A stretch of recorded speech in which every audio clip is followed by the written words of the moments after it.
Welcome to the GameChanger 00100 show, the on time edition. I am your host, GameChanger. And yeah, so I was watching Chantel this morning.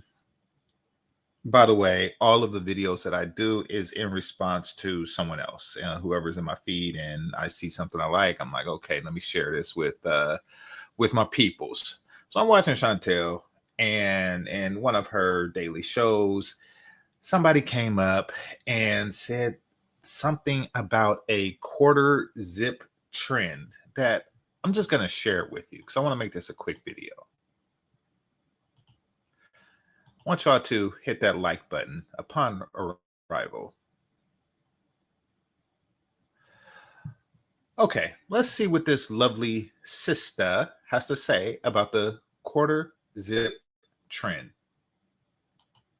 But I don't find the quarter zip shit funny because I also didn't find it funny a couple years ago when all those black men put on suits and then stood around in suits. I don't understand what men in general, but especially black men's obsession is with defining themselves by their clothing and not really actively doing any. It's not deeper than just like, well, we can put on suits.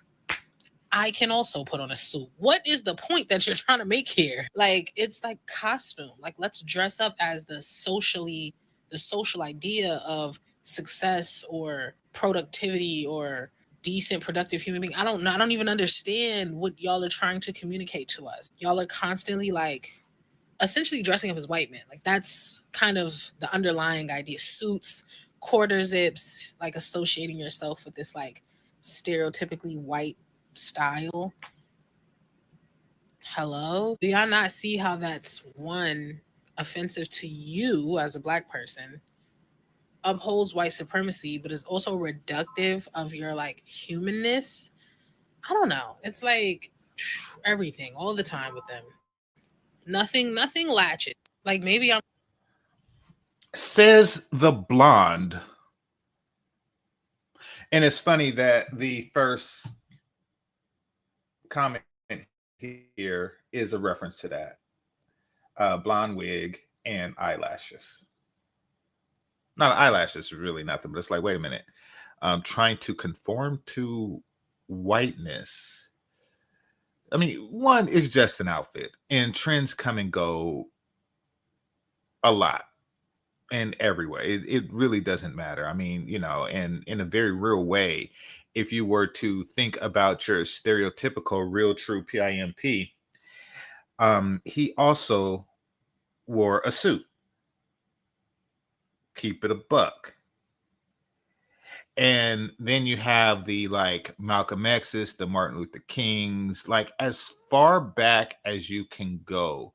Brothers, except for like when they show like the, post-slavery black and white pictures of, where a northern white person just decide to go to the sharecropper's house and record something. Yeah, they're not wearing suits. Outside of that, whenever it's like a major city that wasn't just devastated by Jim Crow, or you didn't catch a brother outside where he was just coming back from his blue collar job, they were always in suits. Sidney Poitier, like, if you could name like the oldest black actor that you could think of, and mine would be Sidney Poitier and Bill Cosby, but they always presented themselves in that way in that time. So this casually dressed brother isn't a new thing at all. So why is she so upset about this? Well, the primary reason is because ever since NWA came, and then there started to be this street dude persona. Black women, they okay, actually, scratch it. Forget that I just said the NWA thing, because I'll bring that up later.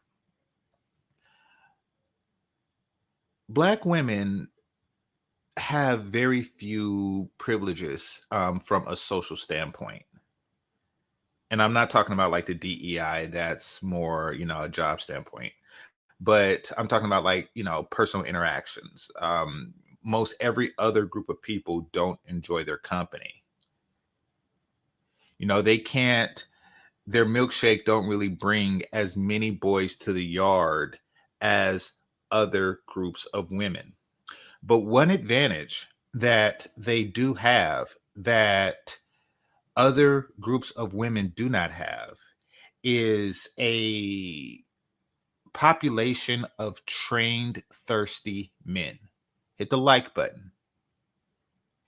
They have a dedicated population of trained, thirsty men that not only will not leave, they cannot leave. I'm going to repeat that. Not only do these men, not only are these men unwilling to leave, they're really, really, really incapable of leaving. Now, these men have a very particular style that is, I want to say, appealing to the Keisha trope and just downright repulsive to every other trope. And here, I'll give example of it. I'll give you one moment. By the way, while I'm doing this, I want y'all to hit that like button.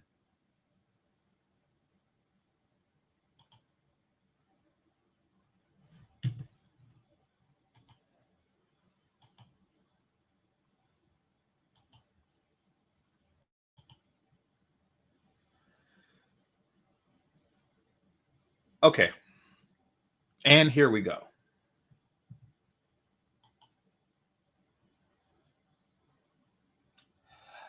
I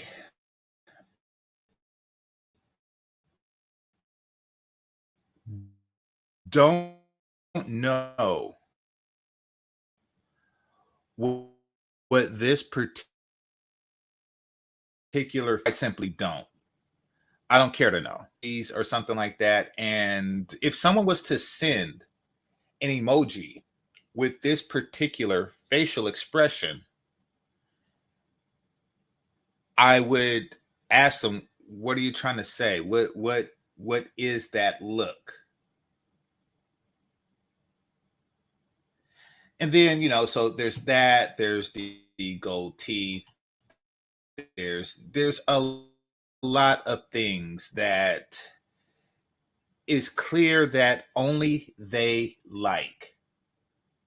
If you, and I'm not talking about Lil Wayne himself, if you are rich and if you're rich and famous, et cetera, et cetera, et cetera. But if you find yourself going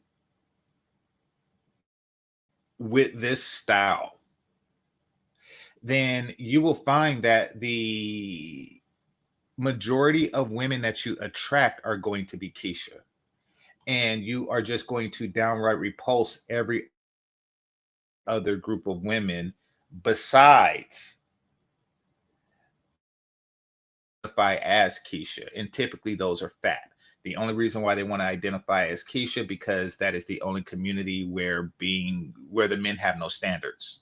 So they go to that community and like, oh yes, I want to be a black woman. That way I don't have to work out or eat right or have a pleasant personality or anything like that.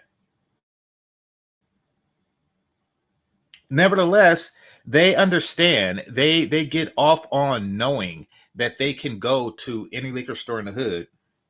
Actually, I think liquor stores are only in the hood. They could go to any liquor store in the hood and it'll be somebody with gold teeth and a undecipherable expression on their face hollering at them, no matter how grotesquely unattractive they just so happen to be that day. That is a good feeling.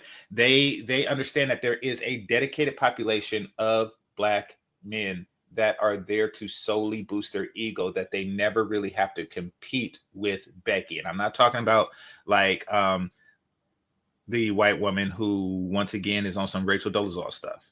But even she got with a suited and booted black man. I'm not talking about those types. I'm talking about the actual Becky. They don't have to compete with the actual Becky. From a black woman's standpoint, Becky is Marlo Stanfield. For those of you who don't understand the Wire reference, after season 3, there was this, war for control over the West Baltimore drug trade, and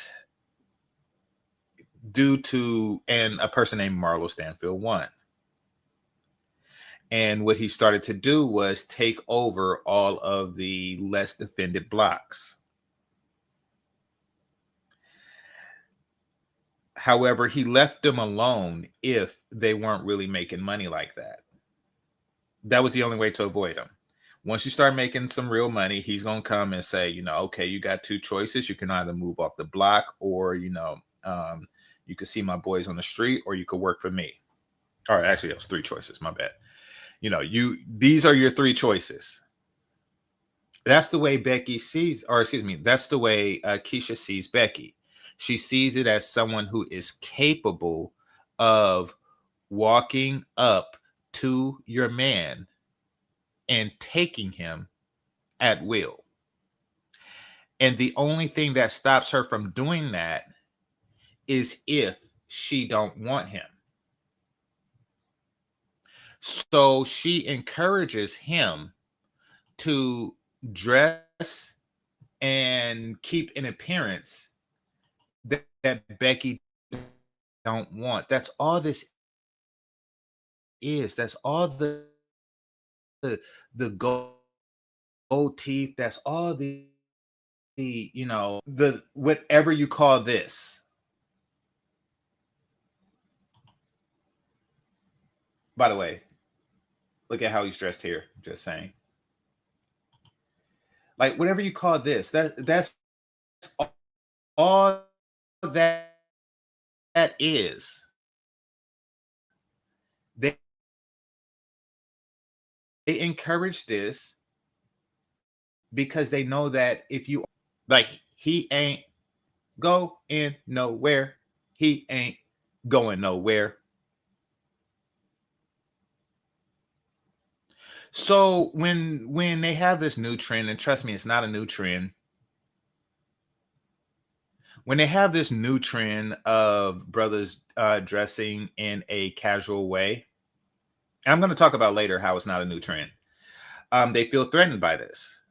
They feel threatened by this because they're running low on Pookies. Let's be clear. We're not living in the 80s, 90s, the gangster thing, like Ice Cube is making, family friendly movies and stuff now. Like, those days are long gone. They are still trying to hold on to it and encourage their men and boys to hold on to it because it's all they got. It is the only advantage Keisha has ever. Going to listen to it again, then we're going to go over some of her other videos. But before I do that, let me read some of your comments. Welcome to the On Time edition. All right. Nobody hates black men more than the B-dub. Well, maybe. There are the fashion that hates them, then hates black men, and then there are the ones who is given an extraordinary effort to try to control them. And which you probably have to hate somebody that you want to enslave. All right. Are the most racist too. Okay. Lady, your wig is dressing up like a white woman. Protected style. Yeah. Urs.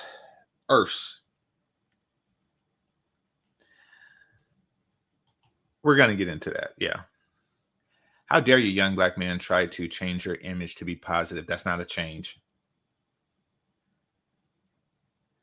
Y'all supposed to fight for your bad image like us. But they code switch. They code switch and they shame us for doing it. Why? Because, listen, black women fear competing for black men who perform like Asian men. Once again, black men fear, or excuse me, black women fear black men who perform like Asian men because for whatever reason, and maybe this is a trend and maybe this will change to their favor in the near future. Hopefully for their sake it does. But white women and really Asian women and the plurality of women just don't find Asian men that hot. They don't. Um, However, they're sustained by their earning capability and ability to create and sustain a functioning community and society. If black men were to match that, plus the carnal attraction that other groups of women have towards black men, then it would be, you know, a hostile marketplace for the BBC. It really would be. They know, understand, and fear that the truth in that. So yeah, they don't want our image to be positive.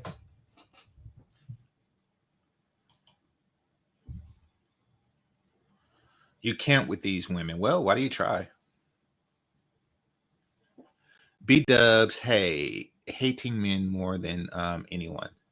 Yeah, there's truth in that. All right. If somebody snatched that wig off, she would run like Dracula at sunrise. Well, maybe that's what it's protecting her from, the sunlight. Maybe she's on some sinner stuff. All right. They really don't want black men to change their image for anything. You can only be accepted as a degenerate criminal. Yes, exactly, because they know that that is their pool. That's their mating pool.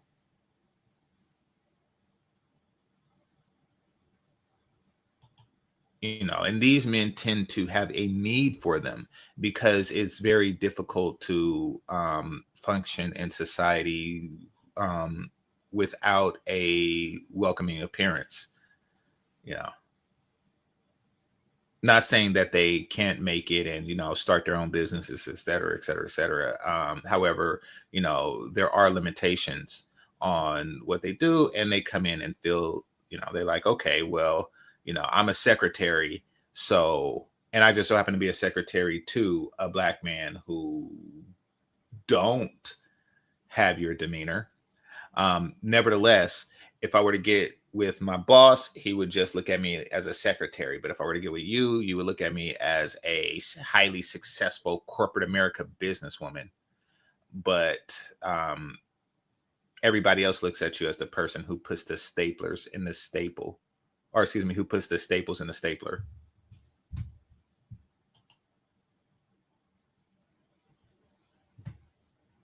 It's just a second coming of the preppy look that came out when Kanye West first dropped.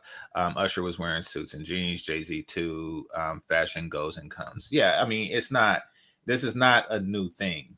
I was going to reference that era, and I even had like queued up some, you know, French Montana, Bobby Valentino, even Lil Wayne. I mean, you know, even Trick Daddy. That wear more polo gear than me, girl. You know, I mean, this is not new. She just, it's new for her, probably because she's younger. But you know, it's not new. And really, the reason why it's a bigger issue now is because they're seeing their Pookie pool dwindle. I guess you never heard of Zook suits looking sharp. Yes. Yeah, even like Malcolm X when he was Detroit Red, he wore suits. And then after he became Malcolm X, he wore suits. It's the whole notion is, yeah, this is most certainly not a new thing.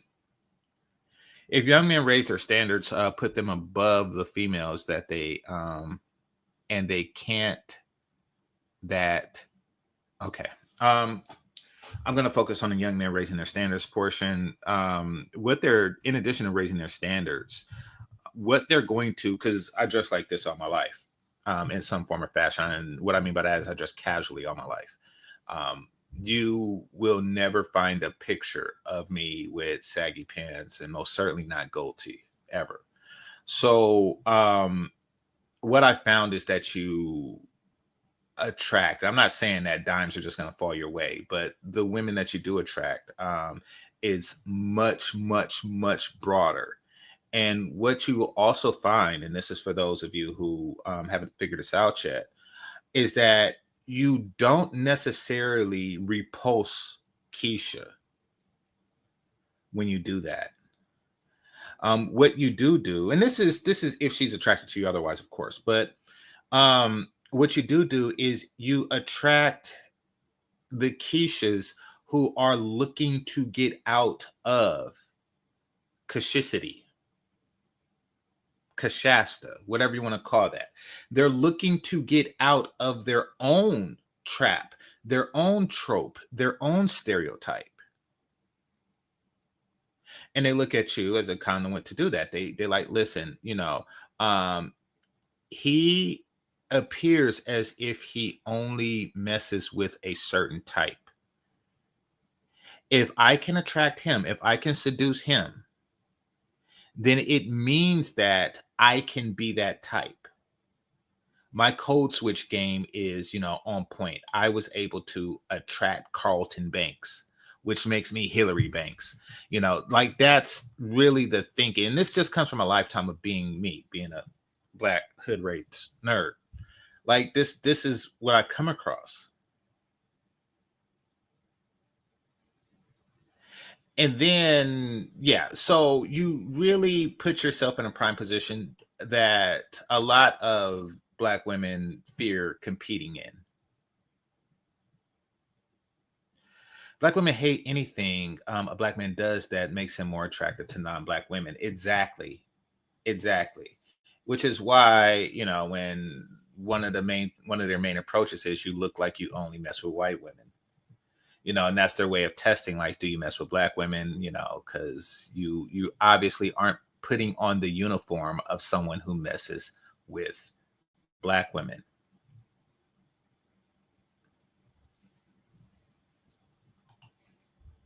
They don't really care what the look is. They just want to make sure that this is a look that no other group of women is attracted to, and therefore you don't have to compete with any other group of women. Hit the like button. Oh, did I miss one? I'm wearing my Ralph Lauren quarter zip. Anyways, yeah. I don't really look at labels, but if I like the style of something, then and it's not too expensive, I'll buy it. I only see older urban where Black men trying to. Okay, I only see older urban where Black men trying to mock, also with their simping, trying to call those young men lame. Oh, I see.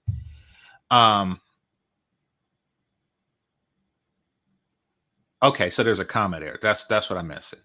Okay, I only see older urban where comma, or there should be wearing too.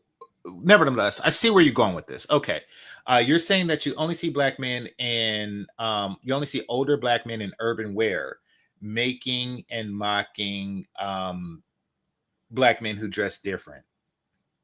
I don't even see that anymore. In fact, I rarely seen that, like, growing up, because I've always done that. So um yeah, I didn't really see that. Now, there probably was this thinking that they had that they were the cool kids. And okay, I can see why they would think that way. Um, and if, like, standing on a corner and, just following a bunch of tropes, gold teeth, and stuff like that, makes you a cool kid, then that's a very easy thing to do. So why? I mean, it's like that's a very easy thing to do. So I really didn't see the reward in being that particular definition of cool kid. I really didn't.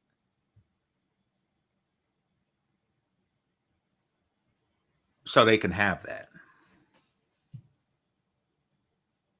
But I mean, was I really made fun of for being like different?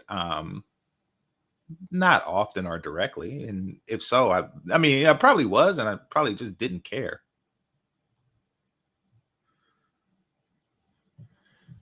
You see, you hit the nail on the head. The dress up look sends a signal that they don't want Keisha to cast a wider net of options for dating outside the community. Yeah.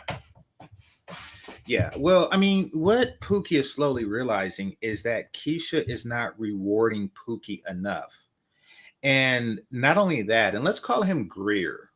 And Greer would be like the more sophisticated black man. Let's call him Greer. Actually, let's call him Kevin, for the RIP. What Keisha has, and what Pookie is realizing is that Keisha, though you are dedicated to Keisha, Keisha is not dedicated to you. And the moment, trust fund Trad or a Kevin comes her way, and she feels that she could get away with it, then that's it. That's it. Just start to hear her white girl voice, and she'll start to pretend like she grew up like Ashley Banks on Fresh Prince of Bel-Air, and this is actually going to talk all the time because she thinks that that's what you like, and you don't really know the difference in the how she came up and who she is. I've seen it happen. I'm not making this up. They do that. I had one actually tell me, and then I found out later, and she was actually real good at it. She code switched something fierce, but the reason that she was able to do that was because she was fostered by some, Philip Banks type people. But her family was pieces of crap. The reason why she was fostered because her mom was in jail, and it was just like crap everywhere in her family pool. Like, I mean, but it's okay. I mean, I don't care how a person grew up as long as you grow up. But they do that a lot, and stuff like that really, really, really pisses Pookie off because unfortunately, it's never Pookie that gets the best of black women. I'm going to repeat that. It's never Pookie that gets the best of black women.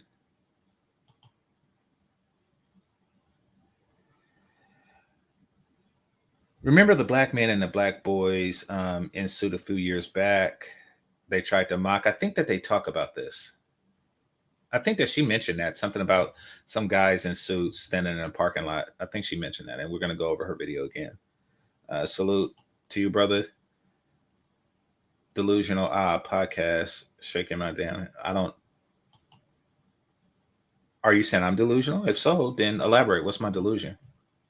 Like, how do I see the world versus how it is? So, yeah, tell me the false image of reality that I have and the actual image of reality I'm curious.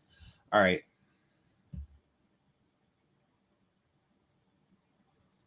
Are people always been on fashion trend prior till to 1492? Elaborate on that. Elaborate on that. This is off topic, but what happened to Bernard Raleigh channel? I hope he didn't pass away. Nah, I talked to him the other day. So he just hasn't uploaded in a while. Yeah. I mean, he was what I call a full-time YouTuber, unlike myself, who's a reactionary YouTuber. And he found more lucrative opportunities. That's what it comes down to.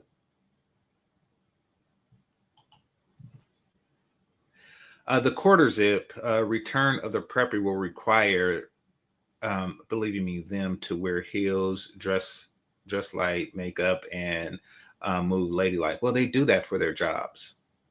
The problem is that if they do that, they have to compete with all other women who behave ladylike on a regular, because they are that. They don't dwell in Keisha-ness. So remember when Bane fought Batman, which is really my favorite part of the movie. I don't like Batman, and he was beating up Batman. He said, "You inherited the darkness. I was born in it and I lived in it." It's like you just visit. From time to time you put on mask and you just walk around. You just walk around in the shadows in a cave that you have underneath your mansion. But he's like, no, this is my life. I grew up in a hole in the middle of the desert. Like, darkness is what it is, and that is what they would have to compete with. Someone who they're not acting like ladies. Like, this is just what they are, and I'm talking about women of all races. It's very difficult to compete with a woman who grew up in femininity. It really is. And I'm saying this as a man because I gravitate towards that. All right. This is stupid. No black women are hating y'all because you're sweater vest, but I just gave example. All right. So I see where you're going with this. Let me just play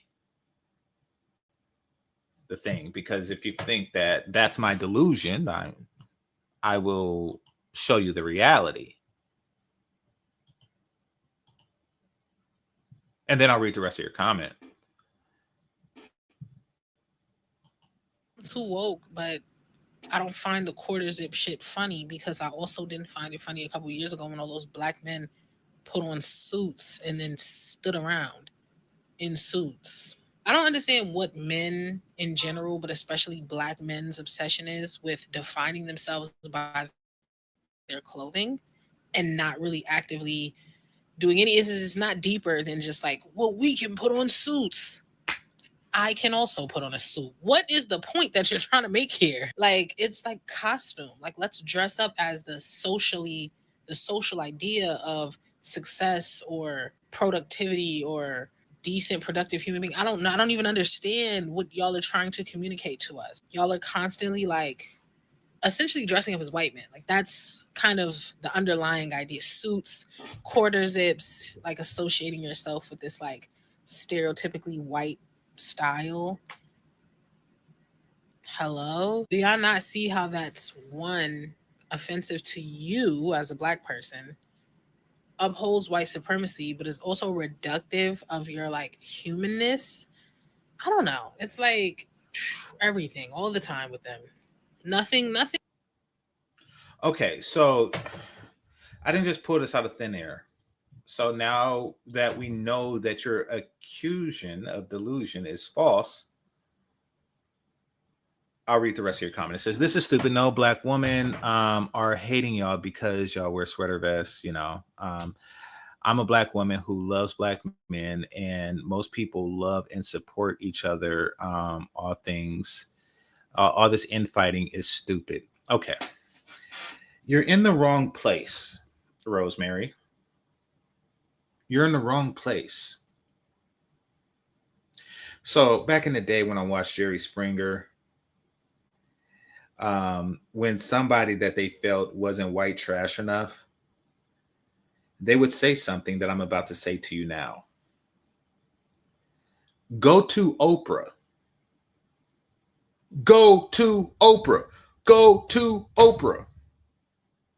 Go to Oprah. But not for the reason that the white trash Jerry Springer crowd was saying it.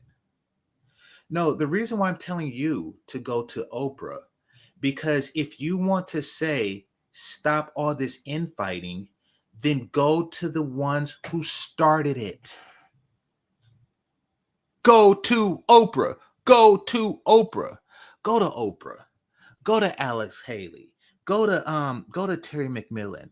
Go to what's her name? Bell Hooks. Go to Frances Cress Wells. Go to these women. Go to Zora O'Neal Hurston. Do you know how far back this dates? Go to them. We didn't start this war, and we would much rather make love, not peace. And by making love, I'm talking about make love to women that don't look like the one on your screen.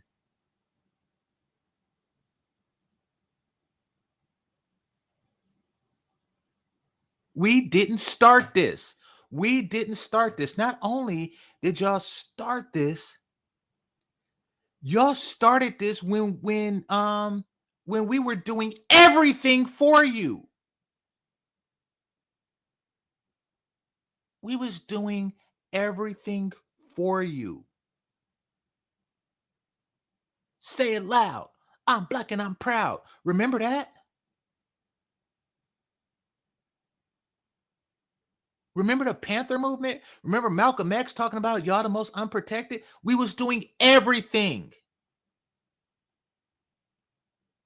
And this is the thanks we get? And now you're like in this stuff. No, you're talking to the wrong side. You're talking to the wrong side. Go back to your sisterhood circle. Oh, period. Yes. Sip your mimosa, snatch the wig off their head, and say, we've got to stop with this foolishness. You're talking to the wrong side. That's like telling Ukraine, hey, y'all need to stop that. What? All right. I see the super chat. I'm going to get to you, brother. Stop racist gender wars. Black people of all genders must love each other. Holy crap. Okay, so read previous comment. Okay, seriously, there's more violence in the community than anywhere, just like at Chicago. Yeah. And women love it, constantly talking down about men. Yes. They are broke.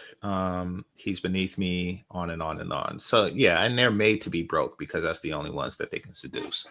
All right. You're delusional, Anthony. Stop watching anti-black right-wing propaganda. So we're wealthy. So black women don't call us dusty, broke, beta male, et cetera, et cetera, et cetera.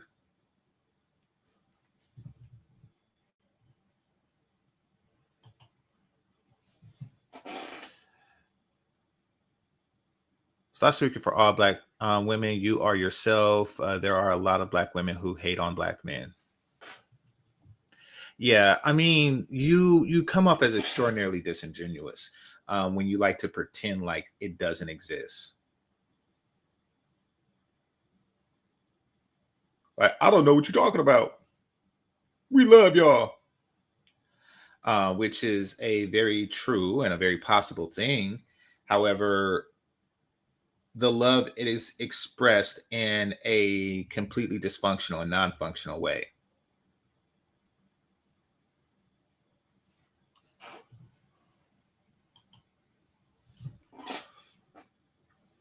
Okay, and if condemn those channels too, it's idiotic, low IQ, harmful behavior both ways. With the men, we are avoiding harm. You see, you talk about gender war. The men's the okay. Think about the Vietnam War from the Vietnam's point of view. And then at the time, you had songs, where everybody was trying to stop the war. I don't listen to Vietnamese music because I would go nuts if I ever did, because the language is not pleasing to my ears. But I doubt that they had like a Vietnamese version of war. Huh. What is it good for? There isn't a um Vietnamese version of that. And the reason why there isn't a Vietnamese version of that is because they're fighting to defend themselves. That's what it's good for. It's good for defending yourselves from the most powerful nation on earth. Like, that's what it's good for.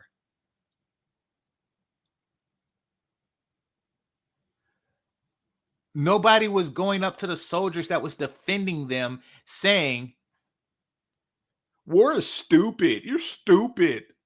Don't be stupid. Stop fighting.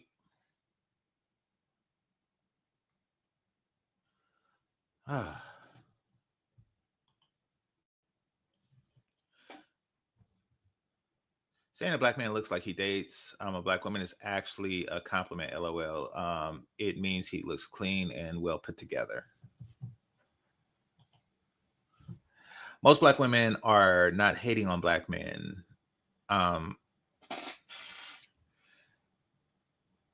Okay. But enough of them are. And that's who we address. You see, that's how war works. Like, during a war, most of the population is not actually out fighting that war, but you address the ones who are. Like right now, I think our military consists of about 1 million men and women in a population of 300 million people. Like at most 2 million, less than 1%.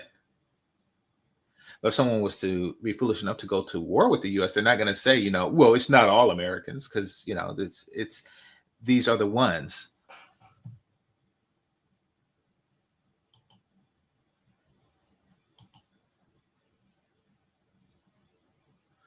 Who cares about ABW, what they think? Okay. What's good, GC? What's good, King Fix?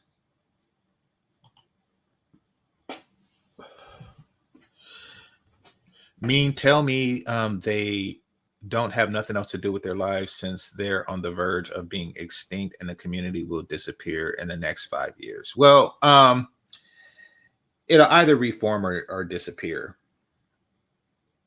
Because what we have created in the past, I'd say 3 or 4 decades, is a community that is appealing to young people, but not functionally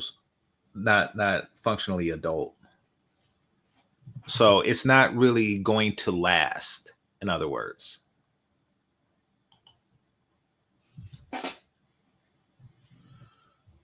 All right. Y'all care Kenny, which is why y'all have channels hating on black women.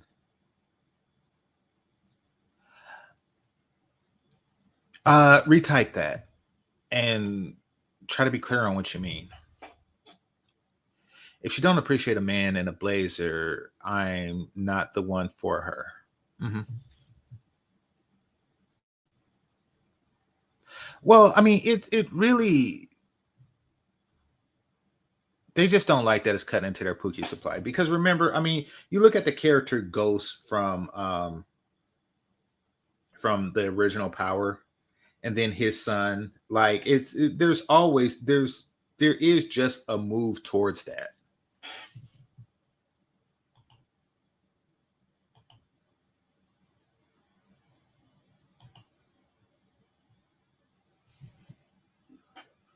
Okay. That's why we're in this mess, because old black men did not have the backbone in the days.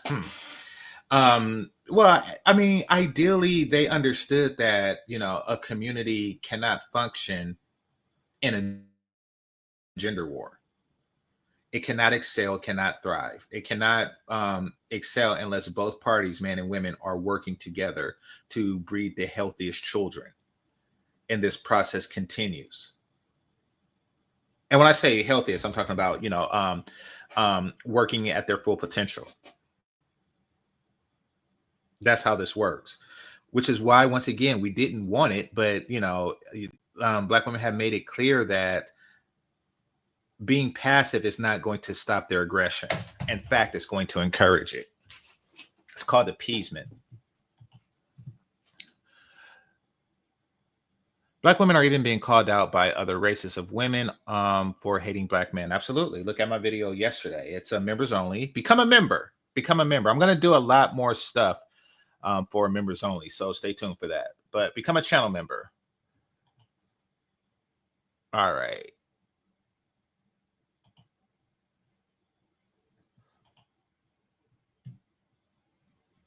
Not if you keep mentioning me, Nana. Is Nana a person here? Oh, yeah, here he is. Okay. Salute to Nana. Thank you for being a channel member.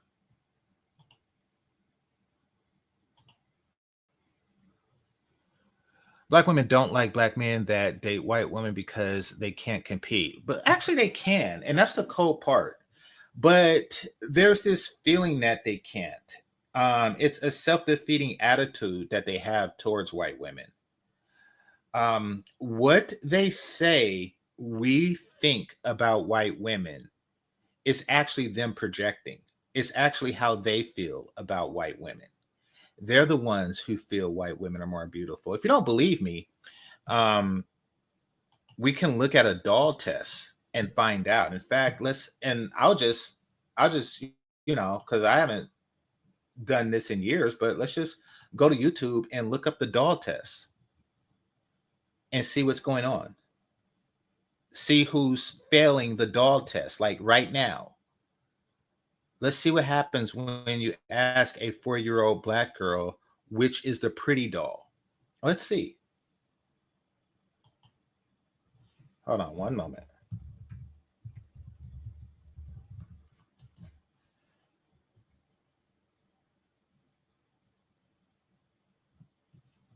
All right, here we go. This is the first one that came up, fellas. And judging by the thumbnail,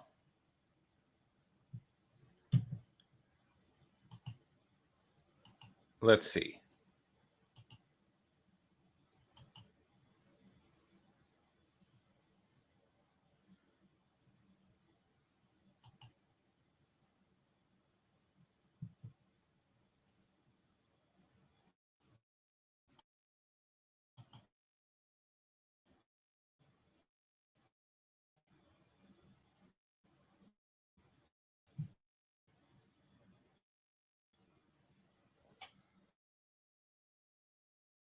Oh, these are Italian children. Oh, these are black ones. Okay. These are black Italian children.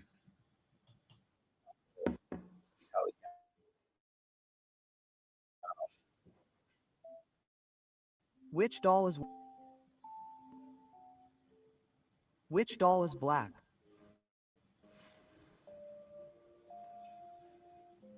Which one is pretty? Come on, come on. This one. Ah, dang it. Which one is pretty? Okay, there you go. Which There you one go. is ugly? Well, there go your prospects for swirling. And which one is good?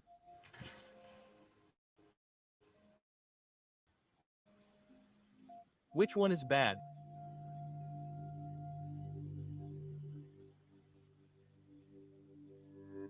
Ah, dang it. Which one is good?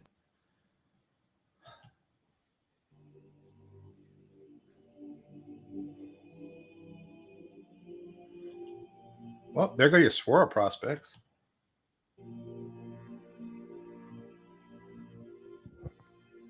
Why is she good? Because she has blue eyes.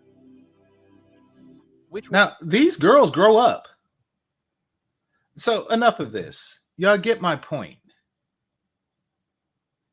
Now, to be fair, and I know I was jokingly saying there go your swirl prospects, but the truth of the matter is, a boy pointing to a baby really has nothing to do when he becomes a teenager and he sees some tiggo bitties in his face. Like that, whatever he had going on at 4 years old changed.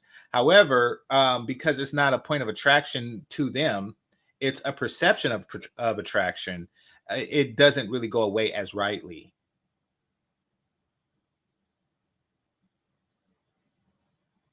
So yeah, but no. Once again, they feel that far too many of them feel that the white woman is the prettier vessel, and if given an opportunity, black men will always choose them. That's not true, but they feel that way. So they do everything they can to eliminate the possibility, including destroying the entire community and damage the image and reputation of black men every opportunity they get to make them less appealing to other groups.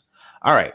To all those that went to I believe, patriarchal school and private school, they learned about wearing a blazer and knowing Windsor knots. Yeah. Yeah. You can always tell a man's relationship. I didn't go to private school, but you can always tell a man's relationship with his father on if he can tie a tie. And I'm talking about like in your 30s and stuff. It's like, dang, I knew one dude, his dad was a preacher and he didn't know how to tie a tie.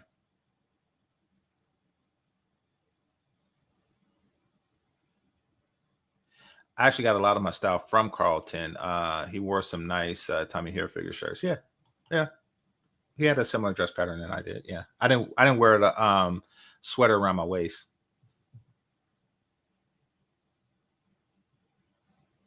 Happy Sunday, everyone. Happy Sunday, Grace.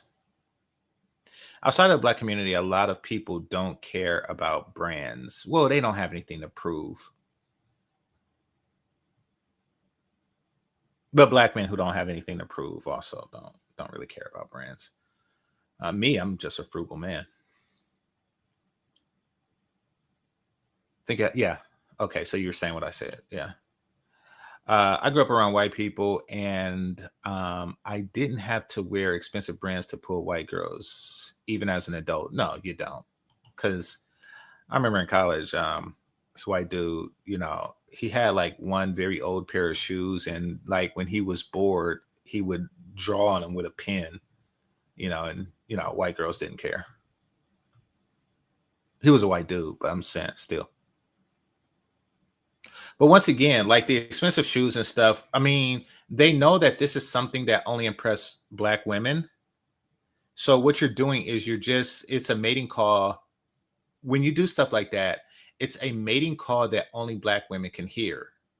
And though they don't necessarily mate with you for that reason, they do like that there is a call, that they're still calling.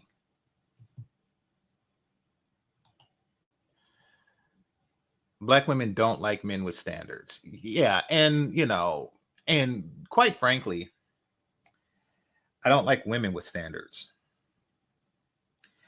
But I understand that they're necessary and I deal with it. I mean, it is what it is. Like, I'm not going to do all I can to try to remove and eliminate a woman's standards.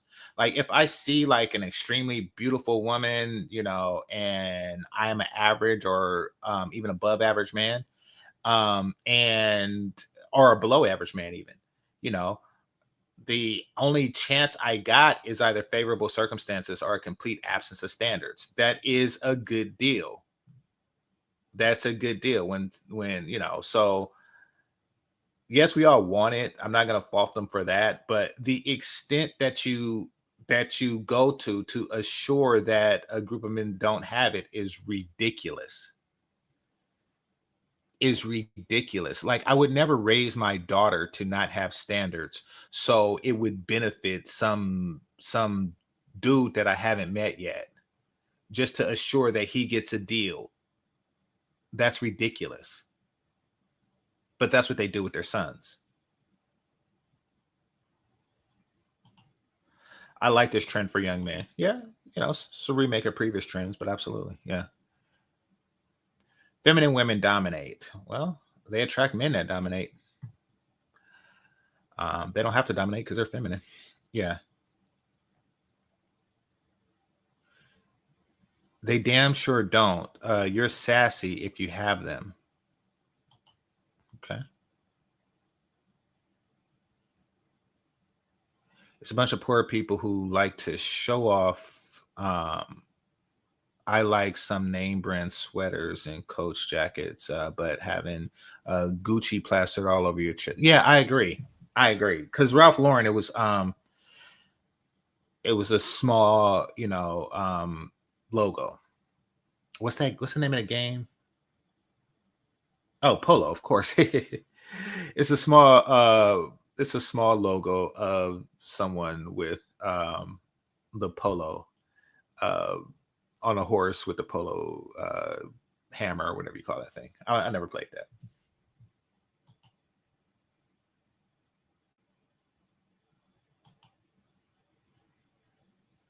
Keep in mind she's saying this with a blonde. Yeah, yeah. Coming from a group of women who wear other people's hair. Yeah, exactly. Must be like inventing everything. The Afro car, Afro plane, not even Afro phone. Okay. I've seen a few black women hate on quarter zips in the past few days in real life or online. A great rap song for this event is called Good Clothes by Little Brother. Well, I mean, you know, I'm a classic man, getting my grown man on. Like, I mean, I don't think that there's many songs that's not like that. If you look at like how the old school Temptations dressed and stuff like that. I don't listen to modern music, but I'm pretty sure many of them are on that too. Okay.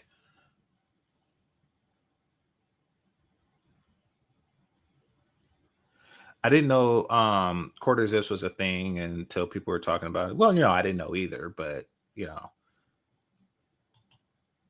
it is a thing, and it's better. I mean, keep in mind, like another thing about what's interesting about Pookie is that his fashion has not changed for quite some time. His fashion has not changed for quite some time. Like I remember, like I was a teenager when I first started seeing brothers sag. Like this is the 90s. We're talking 30 years now. Like what other fashion trend just stays? I mean, I guess the cowboy hat, but I mean, like what other fashion trend just like stays? They're not really, you know. Yeah. All right. Uh okay. Here we go. Super chat. Greatly appreciate you. It says she sits there with blonde hair. Yeah, as she sits there with blonde hair. Exactly. Yeah. I should have read that earlier. My bad. All right.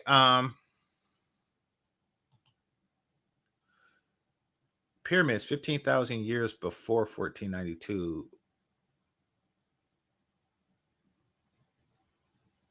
Okay. I get where you're going. The timeline, but I get where you're going. I definitely get where you're going. Yeah.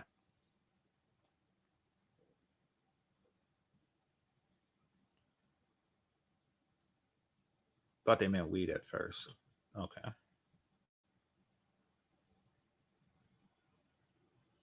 All right, I'm gonna move through these faster. So let's see. Let's do this one.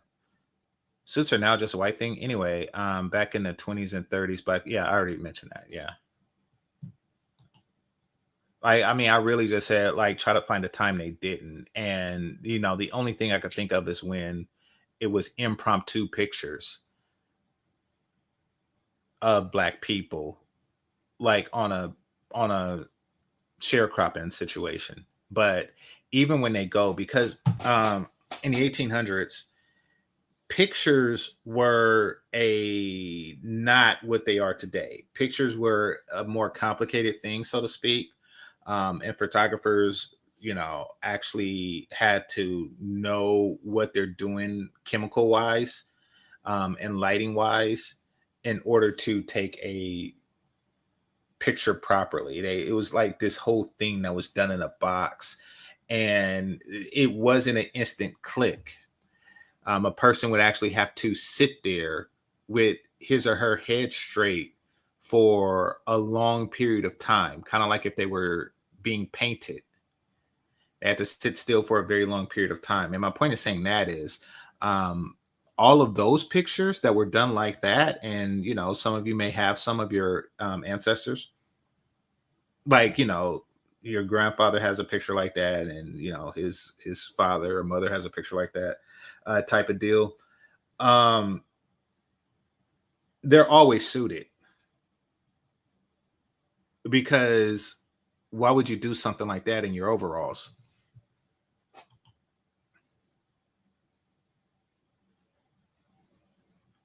Wow, your channel really opened my mind and eyes to a lot of things. Thank you, brother. Remember, Save the Community Black Man crowd from a few years ago? Yeah, I remember that. There was this whole thing, and Leverage the Box and all that. I remember all that. I don't see her around much. She probably just stopped YouTubing. All right. Black women love to tone police and derail a conversation. Yeah. Once you're used to it, it becomes less effective. Bringing the Boys Home song, Frida Payne Jones, 1971. Okay. All right. Yeah, I'll beat that to death. She never heard of Cynthia G with hella subscribers. Yeah, exactly. You're full of GC. Yeah, I got a lot of GC in me. All right. Let's see. Changing clothes ain't changing nothing. That I disagree with. That I most certainly disagree with. And if you look at Kevin Simmons' popularity, and this is something that he and I went back and forth on, because he comes from a time and place where image is everything. And by image is everything. And he was actually right about this. And I'm starting to realize this with the way the stock market is going right now. And just in general, and of course his success. This was well before he became the powerhouse success and household name that he is today. But I'm like, no, substance is everything. You have to have substance in order to be valued, in order to be a I didn't use this term, but a high value person. You actually have to bring value. Bring something into this world that is of value that others will clamor towards. And what he has tapped into, and I now agree with, is that something, especially here in the US, something doesn't necessarily have to be valuable. It just has to appear valuable.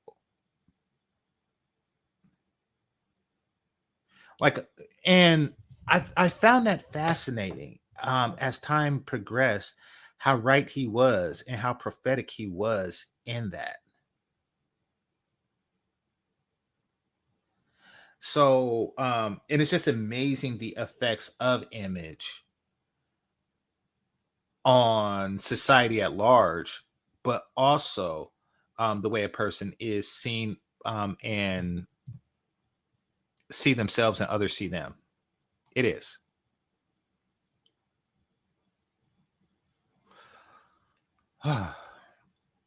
Why don't Black women want to wear their hair? Okay. The real issue is that there's a lot of non-street guys that dress like and take on the pookie aesthetic to attract Black women. And now those brothers are moving different. Yeah, there was always those dudes. Of course, growing up in the hood, I could have been one of those dudes. I opted against it for a number of reasons. I always struggled to be anything other than myself. I always did. And there was always this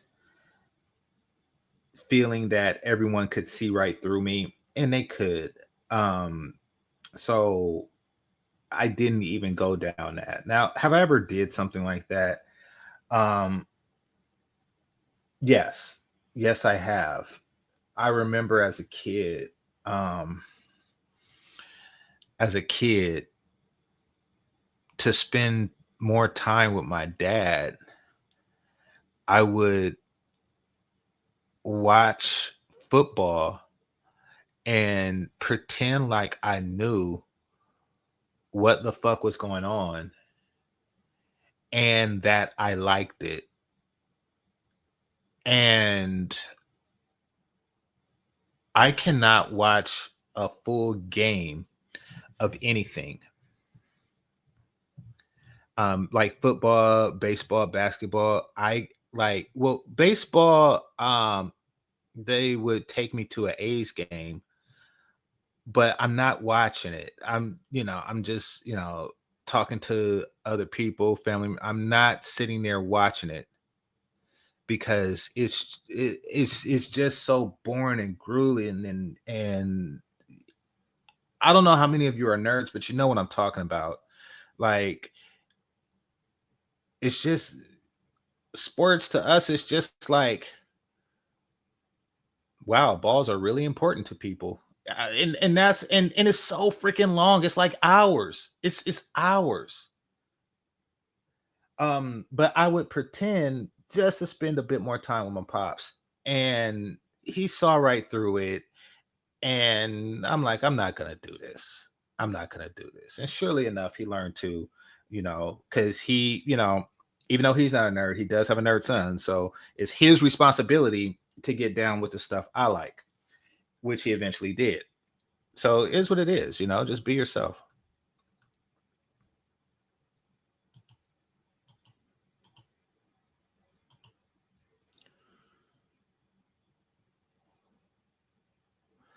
Black women at their best definitely can. They just don't want to put in the effort. Truth. Truth. We don't have to compete with anyone. Yes, you do. Everyone has to compete with everyone. All right. It says keywords at their best. Well, everyone at their best is at the peak of their competition.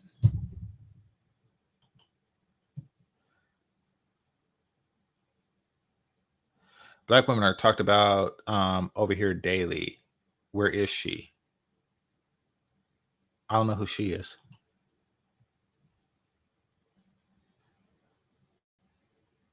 Oh, they put in the effort for Brad and Chad. Yeah, some do. And and that's because people put in effort to as a form of revenge. I did that myself. I was working at a telemarketing place and a supervisor had me written up. Um, and I asked human resources who was there for the write up to send me to another team. And she did. And I wanted to make it look bad on her. So yes, I did put in an extra effort, an extraordinary effort, you know, um, in my sales to where I went from like the bottom 10% to the top 10% just to show her up because the message that everybody will receive it. For one, it would give her, when I say her, I'm talking about my previous supervisor, it would make her appear like it's her poor leadership, which is why my sales were low. When really my sales were low because I didn't like what I was selling, and the job was base plus commission, so I would just do just enough to not lose my job. But now I had a new purpose, and now I was getting like top commission and stuff and making extra money just out of spite. So yes, it is a strong motivator, and I know a lot of Black women are on that. What they need to say, and we go back to my analogy, is who benefits with that. Well, in this particular instance, the company and the new supervisor benefited from that. Did the new supervisor deserve it? No. So is what it is. They're going to benefit from it.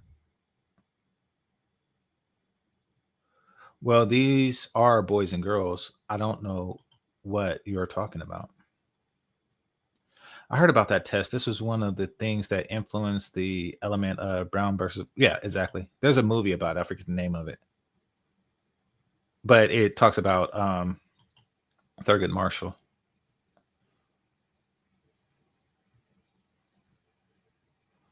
To be honest, how many of these kids are full-blooded Italians? I would doubt if any of them are. Um, I think that those kids are um,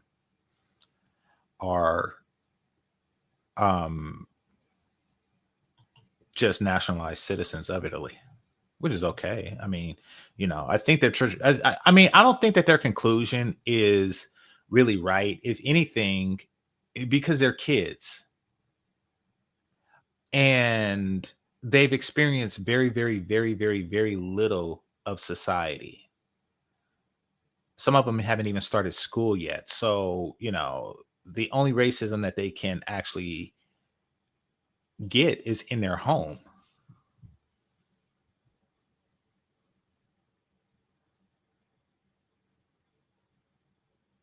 I think you have a point. You think?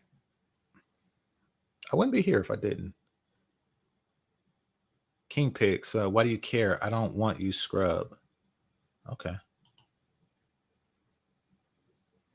You're probably dang. Y'all are going at it. All right, I'm gonna move past this. Love tapping. All right.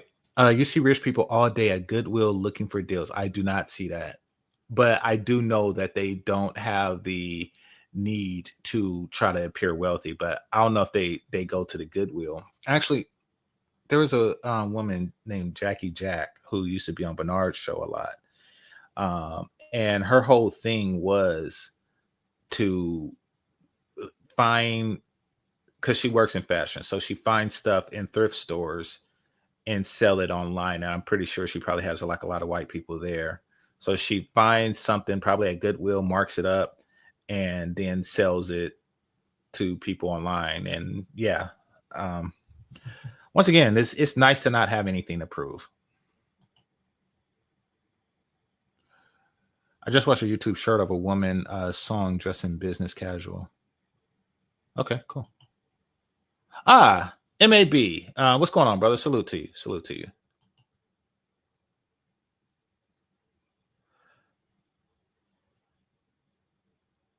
Yeah, exactly. Like that's pretty much all they did back in the day was suit and hats. Um, my grandpa did the suit and hat thing when for church, but still. Like, I mean, every opportunity they had to suit up, they suited up.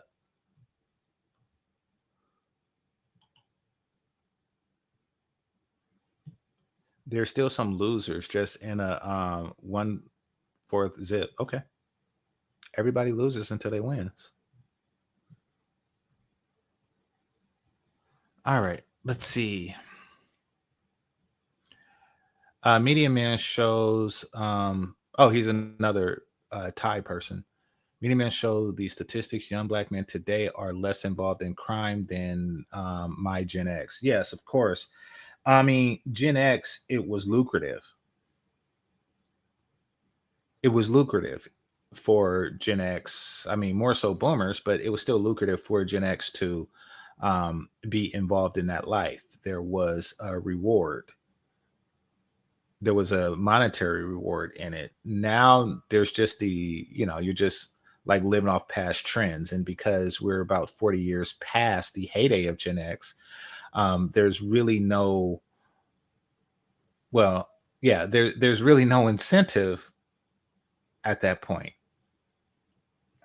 It's like, what are you going to do? Be a weed man? It's legal, at least here in California.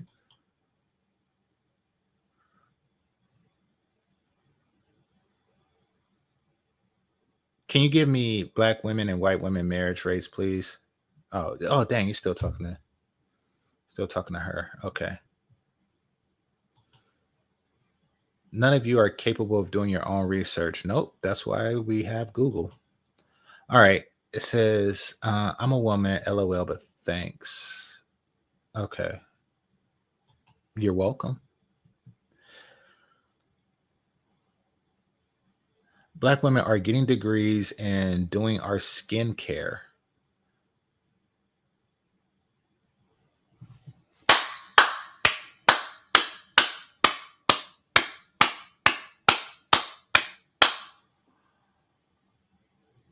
Congratulations.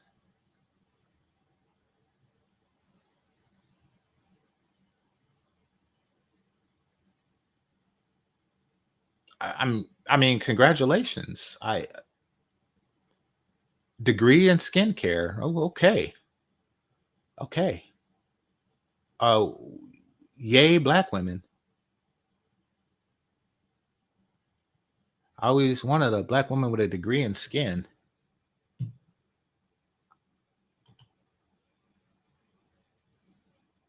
How you dress affects how you feel. Agreed.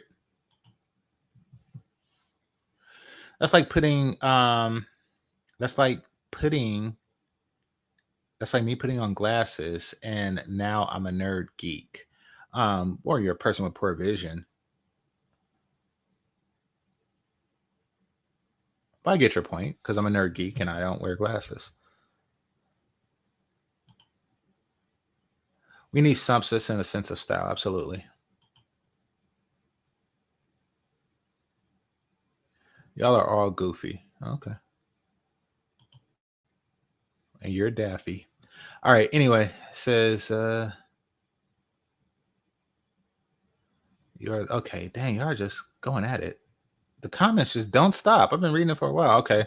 Let's continue. Oh, dang, that's you and her going back at it. Okay, let's see. Um, I grew up dating white and Hispanic women, and it was me being cultured and global understanding that attracts them. There you go. All right. Same. I can pay attention to sports in person or play sport video games to interact with people, but I have no interest in watching on TV or following whole seasons, nor do I. That's for like the Bernard Riley types. Salute to him. All right. It says, I like sports and I'm a nerd. Growing up, I was a Lakers fan and watched nothing but Batman and read Batman books as a teenager. Batman sucks. He sucked for reading them. Like most of DC sucks, but Batman in particular, he's just some rich asshole that like to beat up poor people. Fuck him. I mean, it's not like Iron Man who actually, comes to save the world. But when Thanos is not in the universe, he's just doing his billionaire playboy shit. No, Batman actually patrols with a boy in tights looking for people to fuck with. Like he's a fucking imbecile weirdo.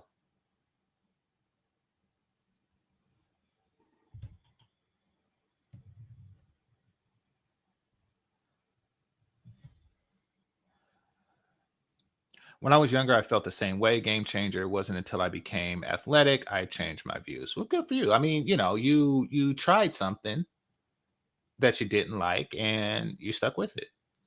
It's just not for me. You know, you pretended to be something that you weren't, I'm assuming, because that's what we were talking about. And then you became that thing. You became an athlete. I don't see anything wrong with that.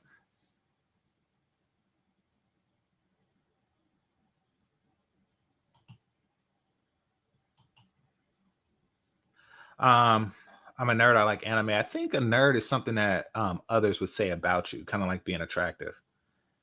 Not really something one says about themselves, but I get what you're saying. I'm a nerd. I like to dress up for Halloween.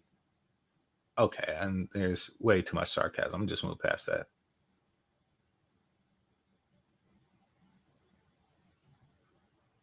All right.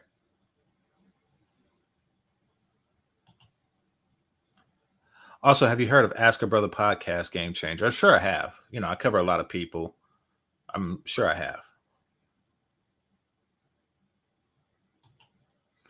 I wear casual wear anyway. Good for you. Good for you. Yeah, that's just always been how I dress. Okay, but after you get all those degrees and debt, what else is there? Lord, you women are basic. Huh? Should I cover something about degrees? Yeah, I think I might do that.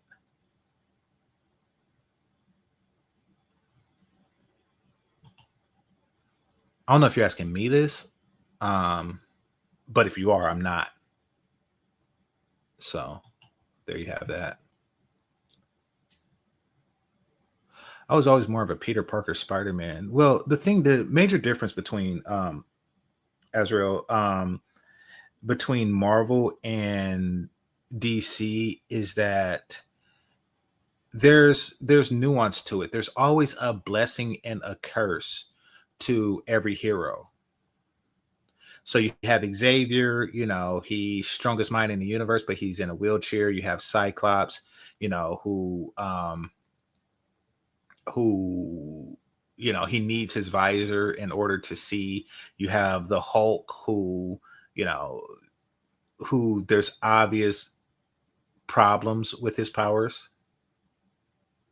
Even Thor is missing an eye. Like he understands that, stuff comes with sacrifice.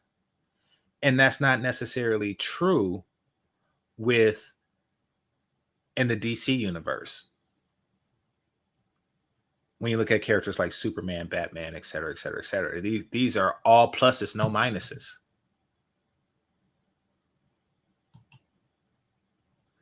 And Peter Parker, he lost his uncle and he's poor. Like that's, and they really covered this in the Miles Morales Spider-Verse. It's like, hey, this has to happen. Like, in order for you to exist, somebody got to get it. Okay.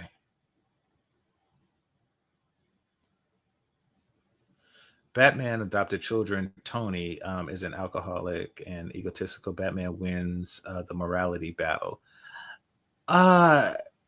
No, because he likes to put on a bat costume and beat up poor people. In The Dark Knight, Batman took a military jet over Chinese airspace and could have started a war between America and China just to go into a place and grab a triad member and bring him back to America. Like, he don't think about the consequences. He just does stuff.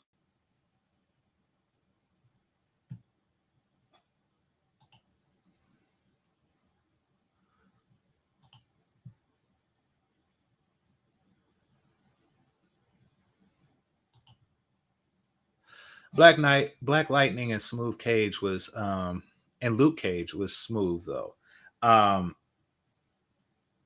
Yes, then no. Luke Cage, yes. Black Lightning, no. And it's not that Black Lightning wasn't smooth in his dealing with adults, but his daughters were some obnoxious little bitches and he didn't have no control over them. But that's WB. It's very gynocentric. Like, oh, you're Black Lightning, but we're going to have, more powerful beat ass daughters of you. Fuck that. No, I like Luke Cage.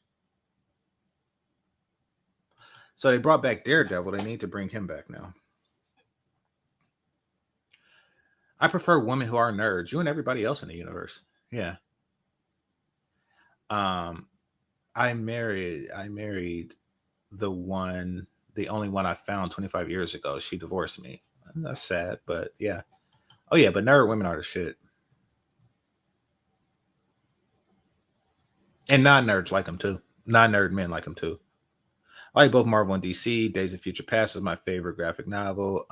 And Born Again Daredevil. That's what's up. That's what's up. I'm just giving you a hard time on the DC shit. Batman slept with Catwoman, so he wins by default. He's a fucking hypocrite. So he goes around beating up bad guys until they take their panties off. Fuck that. Fucking, I can't stand Batman. The fuck? I cannot stand Batman.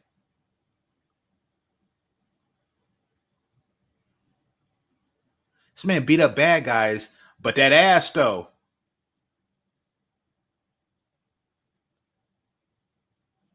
I mean, that's Batman.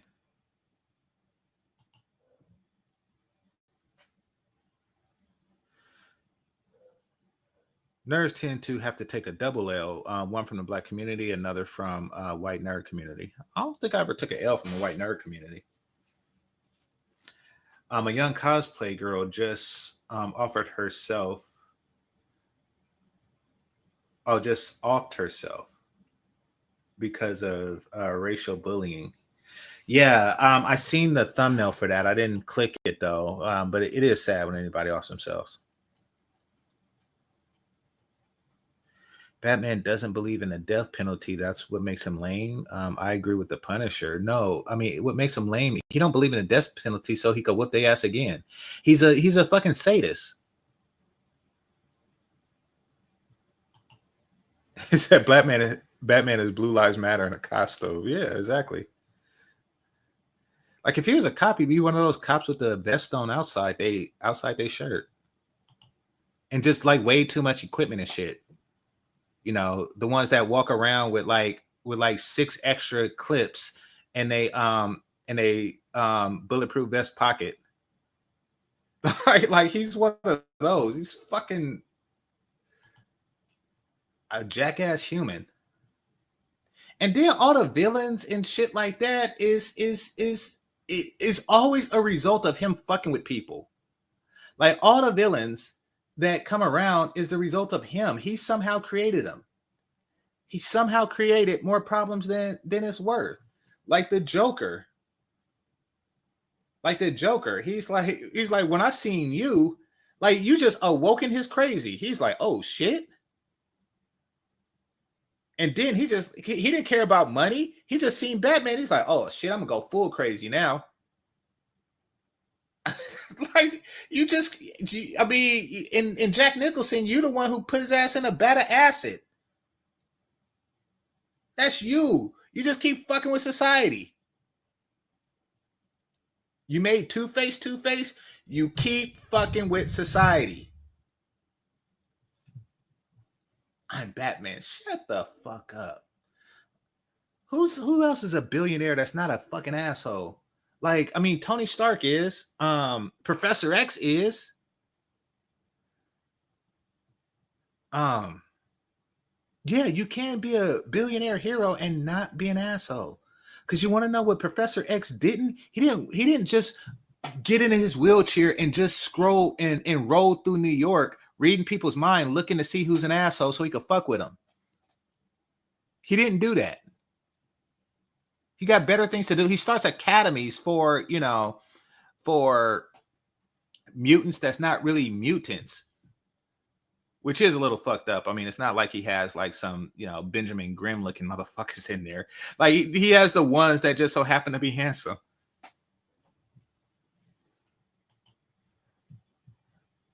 Oh my gosh.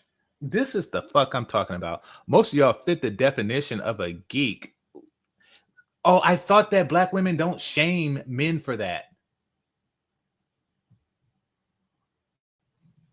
Moving on.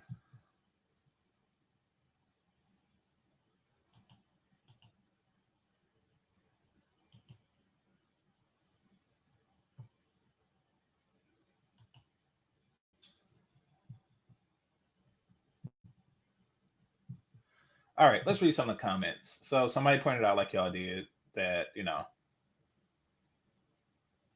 here's me dressing as a white man before my speech.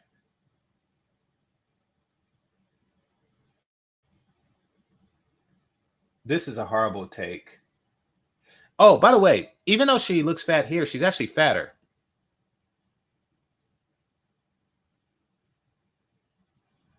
It's not horrible. You just don't agree. And why, I'm sure you can't even effectively articulate why. Okay.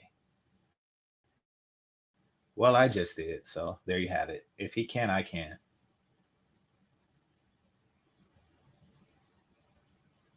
I don't know what the difference between terrible and horrible is, but okay. She's slow AF. Horrendous take. It's going to get worse. I'm going to show y'all something. I actually didn't look at the titles, or I didn't click the videos. I looked at the titles. And what I've come to learn is she's in fashion. So she dedicates, one of her career lines to fashion and complains that black men, are worried about how they look. You see? White style. Clothes are clothes, babe. What do you want them to wear? Yeah. Well, we know that. Shout out to Lil Wayne. We know what she wants them to wear. And because once again, those Lil Wayne types, those without money, without Lil Wayne money, are the only ones that'll fuck them. And they actually wait around at the liquor store parking lot, waiting for chicks like this to buy some blunt wrap so they could shoot their shot all fucking day.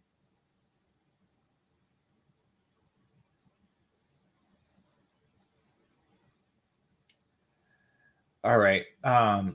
Bl- Blonde wig, by the way. It's not a wig, but what's your point? Well, I don't know what it is because black women have like all kind of crap that they do that's not their hair, but it's not their hair. Translation, I have nothing better. So she only receives negative comments in this.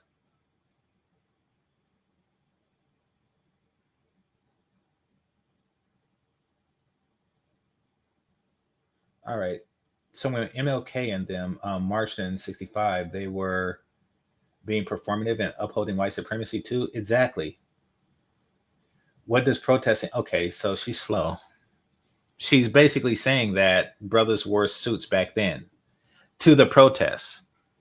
Like, they wore their best suit when they got bit in the ass by a German Shepherd. Like, yeah. Somebody just said, girl, and ain't that? She is getting hate from everyone. That's good. I like the quarter zip phase. Exactly. So, I mean, both Keisha and Pookie don't want to be Keisha or Pookie. They just need an opportunity to get out. And that's what they're all doing. There's an exodus of the black community. And it's unfortunate because it leaves women like her um, behind with less company. She's part of, she is on a sinking ship. She is the violin people on the Titanic.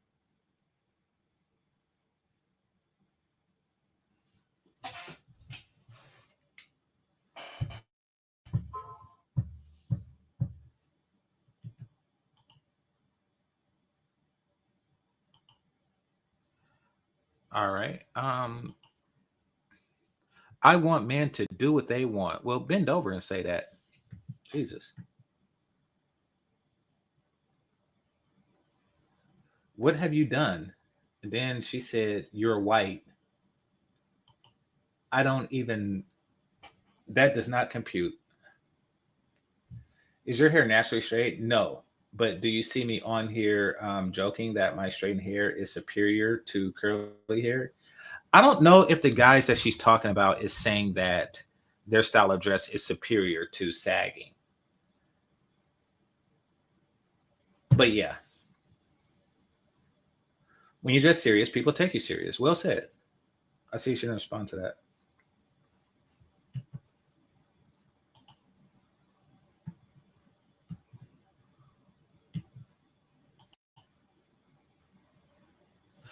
We don't need ghetto blacks cosplaying like they are educated. LMFAO. Okay, let's talk about that for a second. I was raised in the ghetto. I don't think that necessarily makes me a ghetto black. Now, if you say it would be a problem if Pookie were to dress a certain way and continue to do Pookie shit, then yes, it would, because it would make it difficult for society to differentiate between myself and Pookie. And the cops don't know who the fuck to shoot. So yes, I would worry if Pookie ever did that. He's not going to do that, and that's because he's trying to impress women like the one that you see on the screen. So he's not going to do that because even though she code switches, Pookie is groomed to keep it real.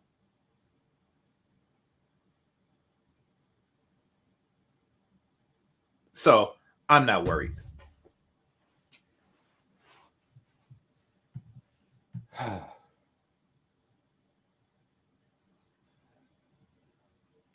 So what's the alternative? The one thing I hate is complaints with no solutions. There is no alternative. I mean, the alternative is black men were naked, and that would really attract the white women. So There you have that. When you look at businessmen around the world wearing suits, when you watch Netflix shows centered around the elite high schools, they're wearing, yeah, that's true. Perception matters. Yeah, I think there was a show called Forever, and homie was in private school. You yourself had made artificial changes to your skin, makeup, eyelashes, piercing. And we're going to get into that when we get into our channel. The position of quarter zips as reflecting moral superiority as opposed to Nike Tech.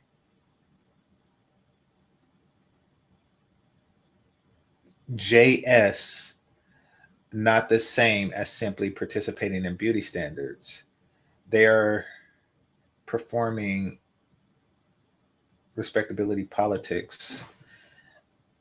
I don't know what she's talking about, especially when it comes to the Nike thing, because Nike is a brand. Like you could wear a quarter zip Nikes,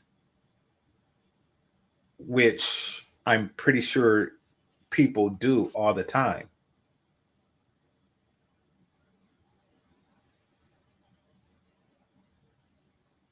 So what the hell?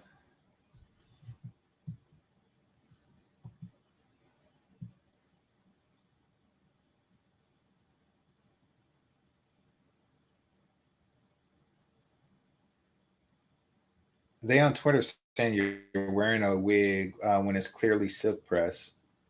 On Twitter? Oh God, no. Okay. Um, I don't know what that is.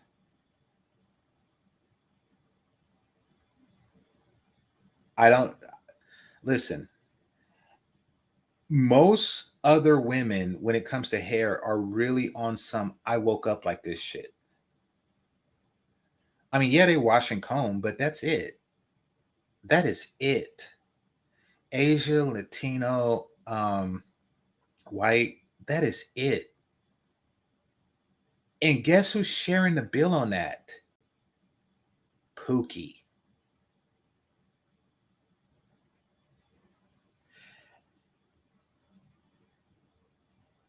Okay, so my barber doesn't do this. My ex-barber, he don't do this anymore, but he stopped doing it a long time ago. Not for not trying, but just because there's a reason behind it. And I'll explain that in a bit. He used to have a beauty salon right next to the barber shop. So what would happen is that the women were getting their hair did as the men get their hair cut. Um, and apparently, because he lives off a chair rent, their chairs cost more because it has like blow dryer. He could those they rent for more. So from a business perspective, it made sense. Um, I have blow dryers, the wash station, and all that stuff going on. So from a business perspective, it made sense. Um, so while getting my haircut, sometimes I would see what it is they do to their damn head. And it's a lot more elaborate than anything I've ever done to mine. Um, and it doesn't even the effort doesn't really yield a reward, meaning that they don't look any better. Because when I get that fresh fade style taper and I feel like $1,000,000, and I look like $1,000,000 and the crispy line and stuff like that, like they just sometimes they even look worse. And I have to sit there and watch it because I'm getting my hair cut. So one chick, she actually looked better midway through it. And then, okay, here's this one thing. This stuck in my brain. She got a weave, an entire weave, and then cut it. She put long fake hair on the head and then cut the fake hair. I'm like, oh wow, these women is retarded. And it was oh, by the way, what eventually happened was women started to feel uncomfortable, you know, going through that and doing that around men. And I don't blame them. You know, you don't want to get your hair done around men, just like you don't want your dental hygienist to be a baddie. You don't want the person that see your teeth at its plackiest, you know, to be somebody bad. So I get that. What he did was he put up a Chinese curtain. That wasn't enough. And he just, you know, made it a full barbershop.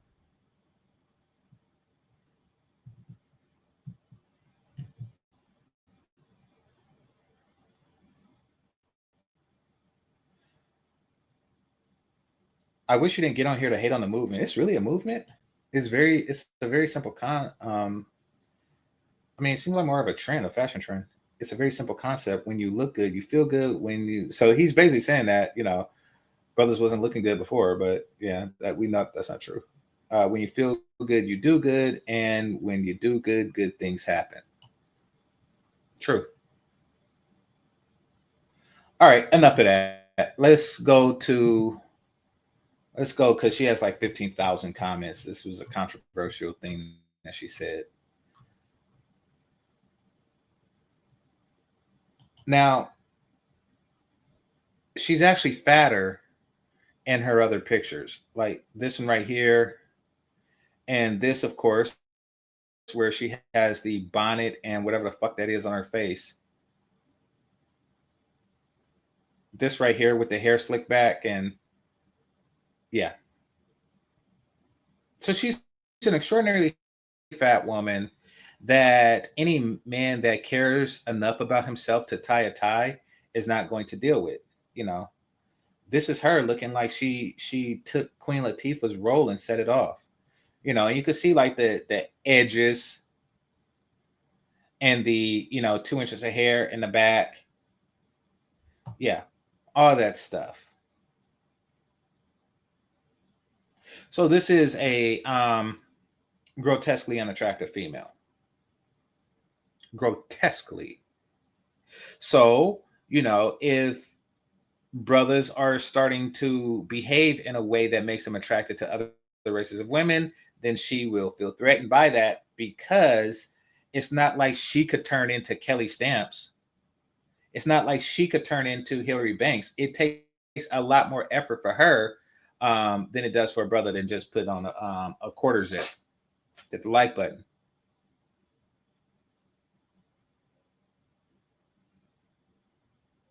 All right. I love going live. Yeah, I bet you do. Okay, so pack my Chanel with me. So she's label hoeing. She's label hoeing while encouraging brothers to not dress a certain way. It's okay when we do it. All right. Here's some Ronald McDonald pics. She obviously eat at McDonald's a lot. Dang, there was this one that I seen that I wanted to click.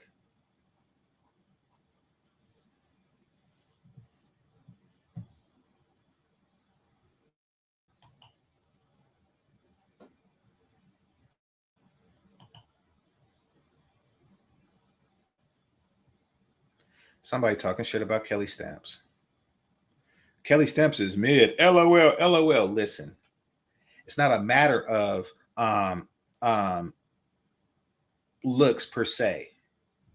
It's not a matter of that, motherfucker. It's a matter of like the way she carry herself, the femininity, the nerd shit, and the tiggle bitties and the big eyes and the full lips. I like it. Fuck what y'all talking about. She mid, bro. She mid. She's swirler. I don't give a fuck. If she not fucking me, I don't care if she fucking. I don't.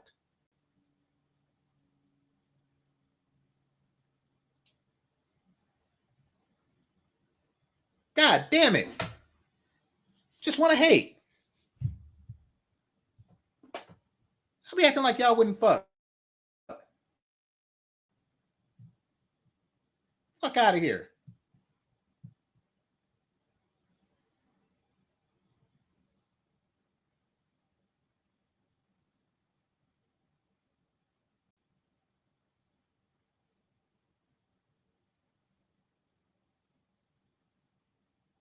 Okay, so oh, wait a minute. Wait a minute. She's talking about dress here. I'm gonna see what she has to say.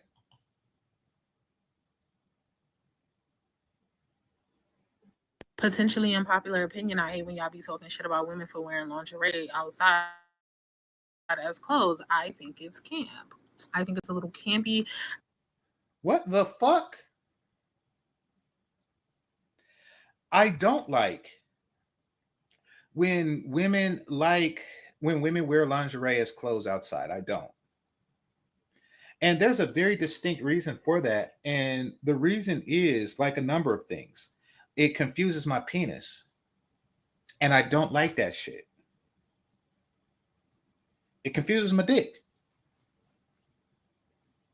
You see, my dick knows to jump into action when it sees certain things because it only sees those things when it's time for action. Meaning, ooh, titties, time to go.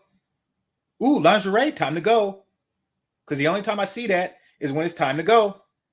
However, when you see it on the street and it's not time to go, the dick don't know when to go when it sees it in regular. It fucks it up. And just like these cross-dressing, they fuck up clothes. They fuck up clothes. It confused my dick. Fuck. Yes, I don't like it. I don't like it. I don't want to see your panties unless I'm fucking you.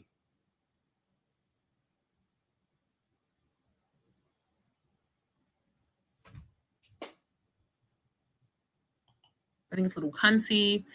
Y'all don't know how to have fun. Y'all don't know fashion. Niggas that be wearing Palm Angels and Amiri and denim. I don't know what the fuck that is. Because just the fact that you know what it is means that I don't want any part of it. I want to dog whistle the not you bitches of the world. Them tears cannot sit around talking about fashion. Like, please. More time, everything that's considered fashionable right now, once upon a time, was considered not fashionable. Like, the concept of wearing jeans as like actually nice clothes is a new thing. Like, y'all don't understand fashion. Y'all don't understand having fun. Y'all are too obsessed with context and just making fun of people. Y'all are boring. Y'all are haters. Y'all just want to see everybody wear the same thing. How many t-shirts? Um, this didn't age well. This didn't age well considering that we're reviewing her talking shit about men who are wearing quarter zips.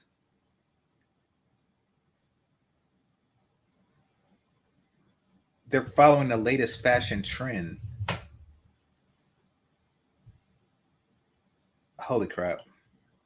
Shirts and jeans and t-shirts and jeans and big jeans, just big jeans. Y'all just want to see everybody in big jeans. Like, Oh my God, y'all just want to see everybody in big jeans. What do you want to see black men in? Wow, she is full of shit. bye. Potentially. And she a fat bitch to boot. Like, gosh.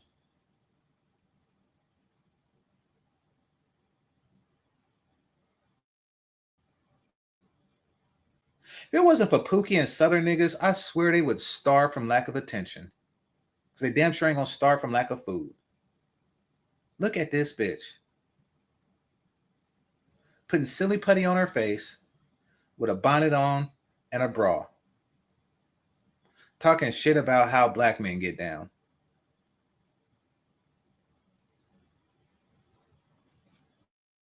This is fucking ridiculous, disgusting. Black men are dedicated. This is what I want to see. Black men are dedicated to missing the point. All right. Let's see what the point is. Themselves by even participating in this trend, because when Black women were walking around talking about soft life and I'm gonna wear neutral colors and gray and keep my hair straight natural because I'm a soft, y'all all clocked how that was in alignment with white women's beauty standards, white supremacy beauty standards, traditional femininity standards that are all in alignment with respectability politics. But when Black men are juxtaposing the Nike tech, which is stereotypically Black, against the quarter zip, which is stereotypically white, suddenly it's just a joke and it's just fashion. It's just, nobody really gets the racial implications behind that all of a sudden. What the hell? I'm starting to think y'all are just dumb. And it's also weird because so many Black men are in my comment section being mad anti-Black. Like, y'all are pathologizing Black culture. And then so when she's talking about fashion of women, it's not about, you have to keep it real to Blackness. Miss me with this. We're wearing the quarter zip because we're progressing and we're trying to be better. Do you hear yourself? You sound like a white man. Trying to be better, improvement. If improving yourself is white, then have at it. And take your ass back to a jungle where people don't want to improve. I don't understand. Like, y'all are missing the point because y'all are anti-Black and calling me anti-Black because I'm telling you that you're valuable in your quarter zip or your Nike tech, and it shouldn't even be a joke because acting like you're morally superior. No offense to Southern brothers. I know I say shit from time to time. No offense to Southern brothers. Y'all gotta understand that a lot of this stuff that y'all eat and fuck is not for me. I know I shouldn't come down on y'all like that, but y'all eat and fuck a lot of stuff that I just find downright disgusting. And I know that there is historical reasons why y'all do stuff like that. And I know that there's cultural reasons why y'all do stuff like that. It's just not for me. And the reason why I come down on it is because of you and those with that particular mentality. It give women like this a unclear view of reality.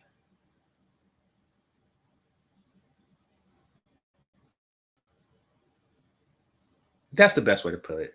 But it's not like I just go around on some East Coast, West Coast, or North versus South shit. Like I'm fucking Ulysses S. Grant or no shit like that.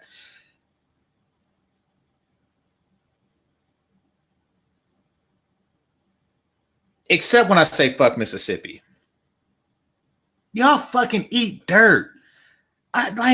This isn't chitlins. It's dirt. It's fucking dirt. It's dirt. It's the worst. That is the worst shit ever.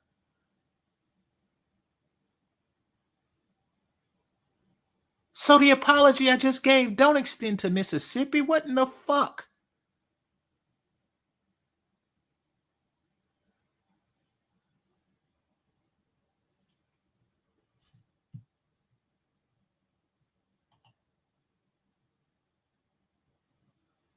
I don't get how women get fat. You have one job as a woman, and that's to look pretty. I know. A fat woman is like an uncute baby. It's like, what in the fuck are you here for? Like what the fuck?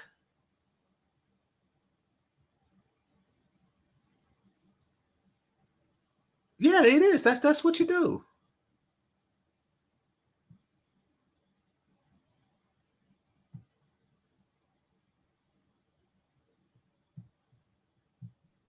All right. Back to this bitch. They are trying to black shame you into behaving and dressing in a depraved way. They don't want the halo effect to apply to you. Now, she brought up the soft life thing. I don't know if Brothers was really complaining about the aesthetic of soft life. I think that the greater complaint was the soft life was to come at the expense of men, meaning that they would be the ones to foot the bill for their life of leisure without directly benefiting the man themselves.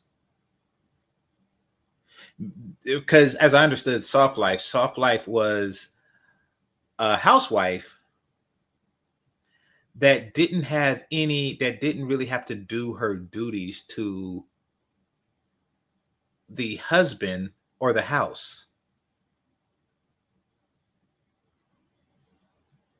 Yeah, that's what I was getting from it too. But it had nothing to do with the outfits. I don't even know if there is a soft life outfit.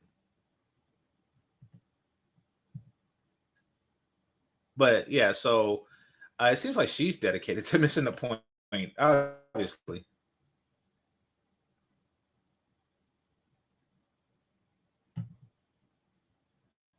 All right, let's see if I can find some more jewels here.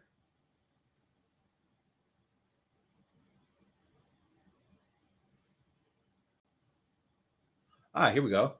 Black people deserve respect no matter what their attire.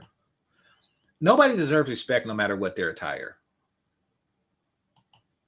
He was wearing a hoodie and looked like a thug, y'all understood the respectability politics of clothing men. Why are y'all acting dense all of a sudden? Do you think that he wouldn't have shot Trayvon Martin if he was wearing a quarter zip? I truly doubt that he would have. I truly, truly doubt that he would have. He most certainly wouldn't have gotten away with it. And she is really making this like a big issue. So I'm going to go there with her. And actually, I am even going to say in this hypothetical that I'm creating, in this what if that I'm creating, that he did wear a quarter zip, right? And he did behave in a way that's very similar to how I behave at that age. Not to say that I was not opposed to knocking a creepy ass, fat ass white dude out who's being a weirdo. But let's just say all that played out exactly the same. And then after the tragedy happened, they went to his what was it, Facebook at the time? They went to his Facebook page. And all they seen was quarter zips, ties and stuff like that.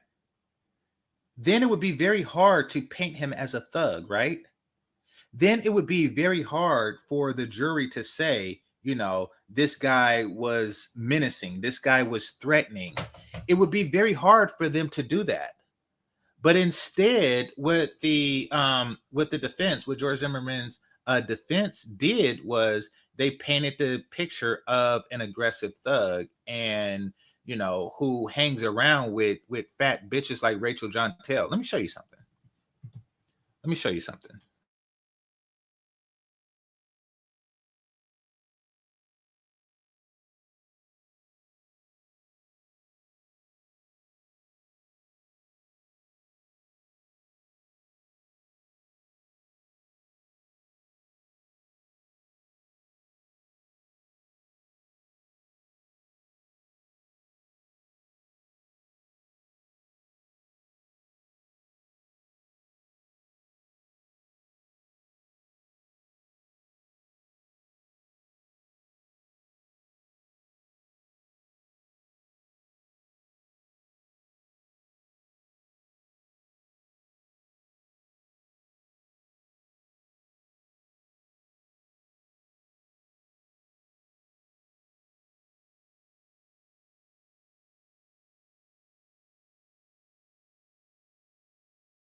All right.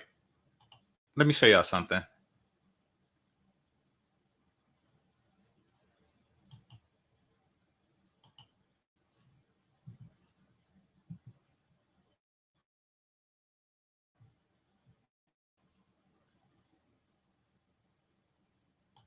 live.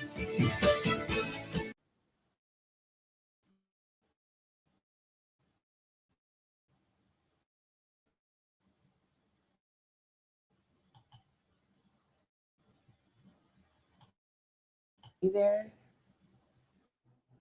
is 16 months, I think.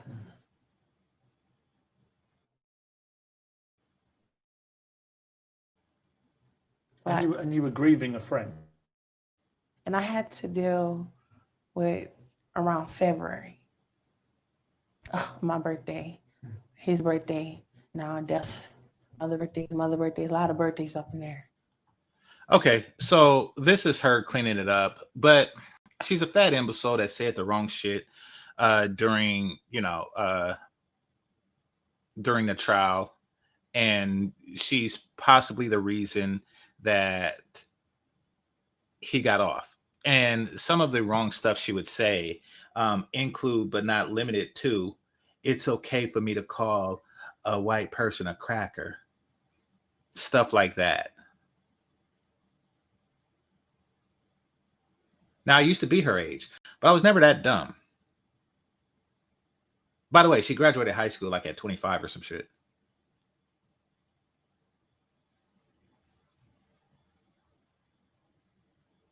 So, if he was a quarter zip dude, he wouldn't be friends with her because she would be intimidated.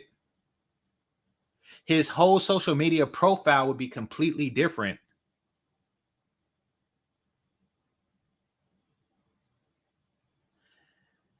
And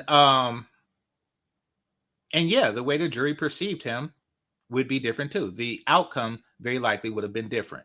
Get it? Got it? Good. All right. Back to this chick.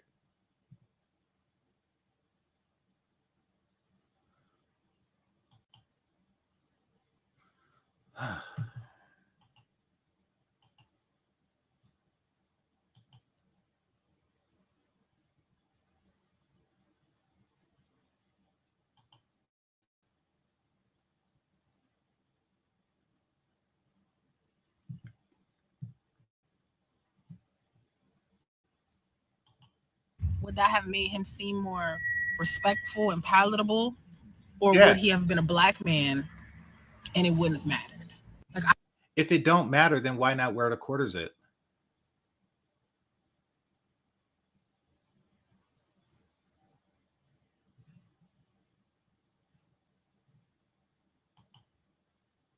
I agree. We back Bill over here. First time I talked to lead attorney, I got into it with him over that. We back Bill over here. Obviously, I don't have a problem with quarter zips. The point is, why do y'all think that your clothing is a sign of how much respect that you deserve? And why as Okay, so if he were to dress like a hobo and treat it as such, I mean, once again, Kevin Samuels was right. And you know that how you dress, that there's a correlation between how you dress and how people treat you, which is why you are in fashion. You are in fashion. You're a fashionist or whatever the fuck it is, you know. You want to know what isn't and hasn't been in fashion since the Ice Age? Fat ass bitches.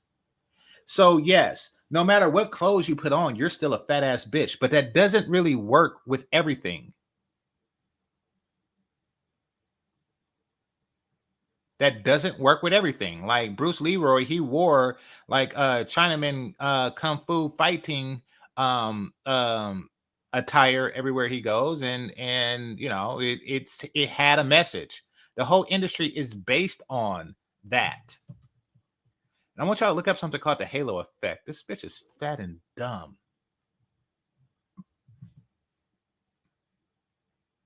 It's like being fat just gives you like slow mental Wi-Fi.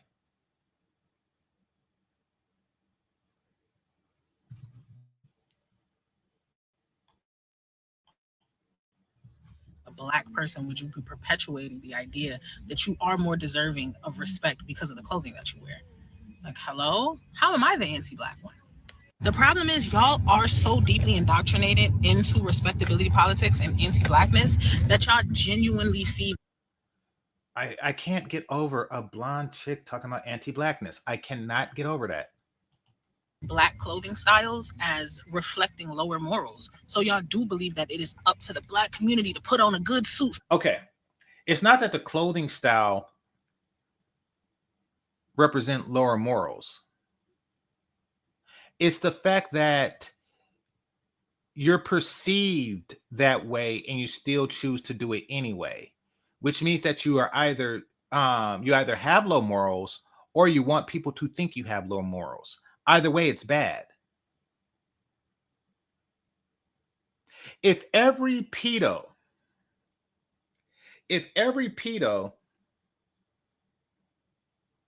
wore, I don't know, Reeboks with the laces untied, you want to know what I'm not gonna wear? Let's see. If every black pedo had like a Bobby Brown Gumby style haircut in modern times, you want to know what I'm not going to tell the barber I want? You see how that works? Now, most certainly I'm not a pedo, but I make it a point to not look like one if there was a look associated with it. Fortunately for them, they're not actually.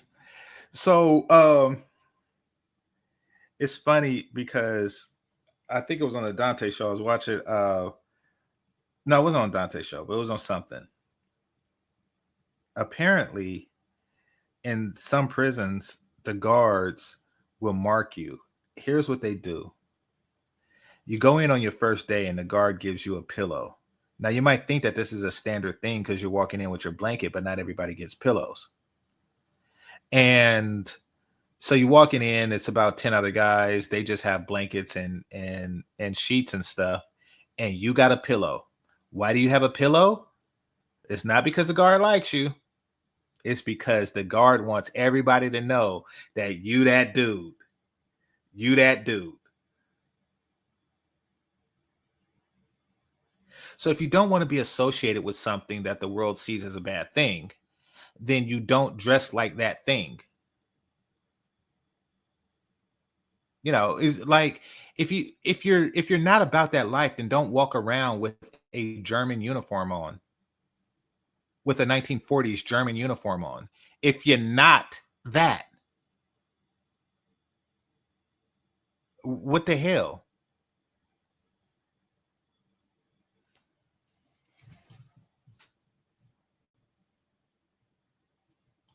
So Master could respect you.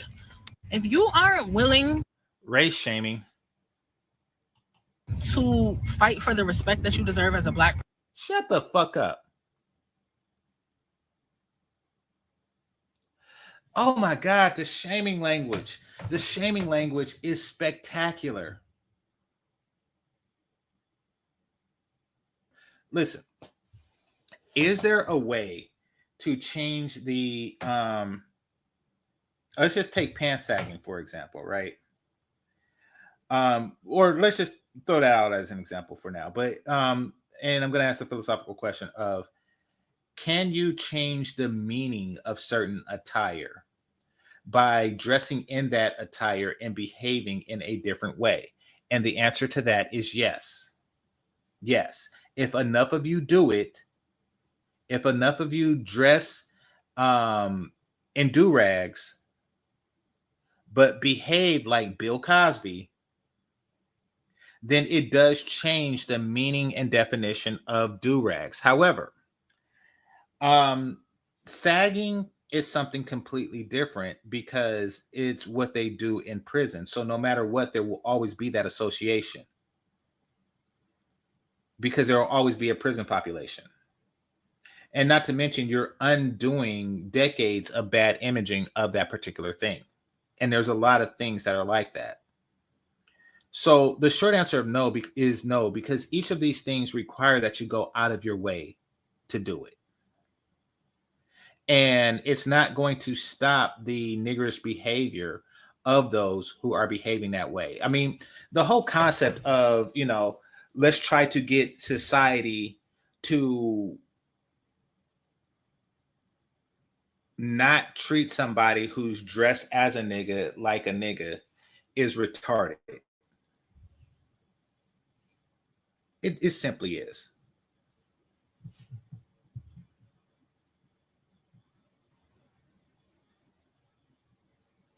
And it's kind of like not being retarded, but sitting on the bus with them and banging your head against the window and then saying, hey, why do you think I'm retarded?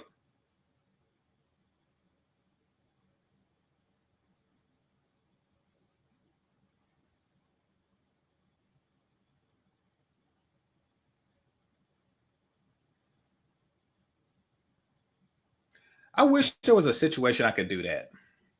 Wish there was a situation I could do that.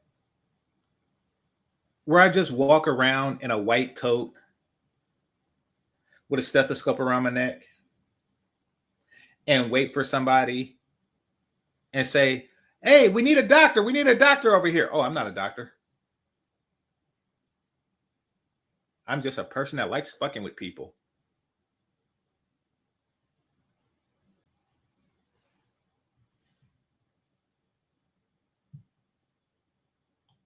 Person, whether you're wearing rags, a suit, a quarter zip, a Nike Tech, or you butt ass, then you're anti-black. I'm sorry, and you're missing the point. The fuck is a Nike Tech? Now, and once again, her whole premise just completely contradicts itself. Because, you know, if you are who you are, no matter what you wear, then, you know, how can you dress in a way that's anti-black? If there isn't a correlation between what you wear and who you are, then how is what you're wearing making you anti-black? It doesn't make sense.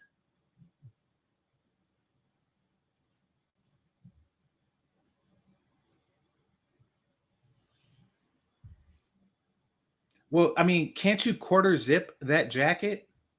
Somebody said Nike Tech is a jacket, but can't you quarter zip that jacket?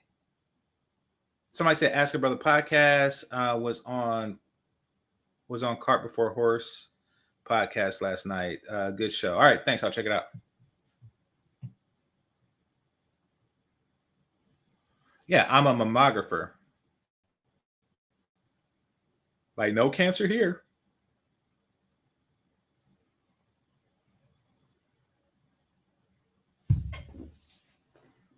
So, I mean, does she work for Nike? Because apparently you're not black unless you wear that. Whatever the fuck Nike Tech is. I just started wearing Nike when Colin Kaepernick, when they kept the sponsorship of Colin Kaepernick when other people stopped. I appreciate stuff like that. So I'll fuck with you now. But that's after years of not giving a shit. I was, you know, I was like in my 30s or some shit but before I was like, I don't give a fuck.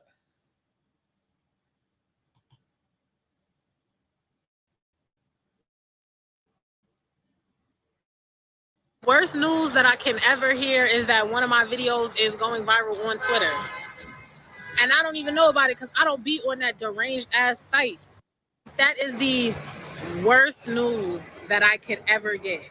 And I always know that I'm going viral on Twitter because random people be in my Instagram DMs and it's like, where are y'all coming from? No, her idea of black people seems very narrow. And that's because it is closing. You see, she needs, basically, it doesn't matter what the attire is. What it matters is what it represents. And she needs a man that's chasing blackness because blackness is the only thing that this fat ass bitch has to offer.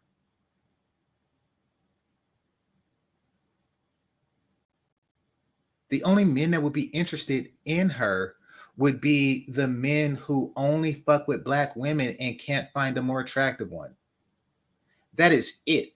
And this community of Keisha and Pookie is getting smaller and smaller and smaller every 3.5 seconds. It's getting smaller and smaller and smaller.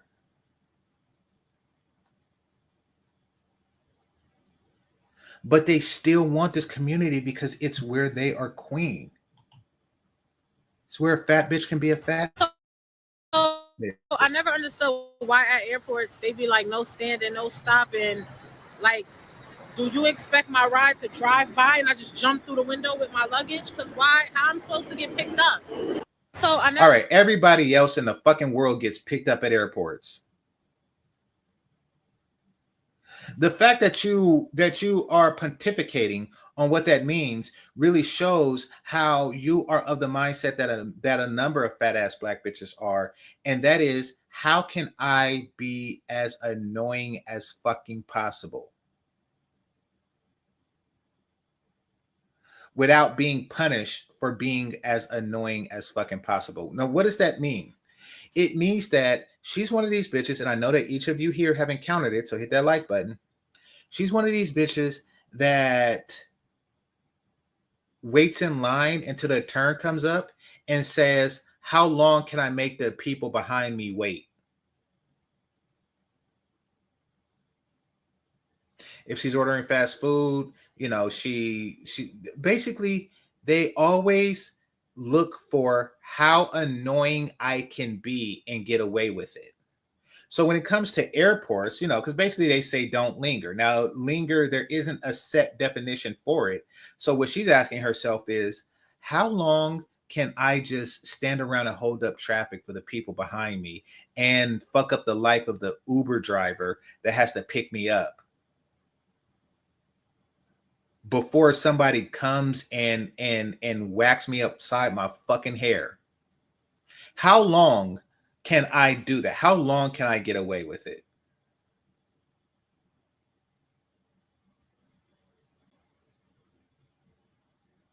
They're always on a quest to annoy people as much as they fucking can because it makes them feel empowered.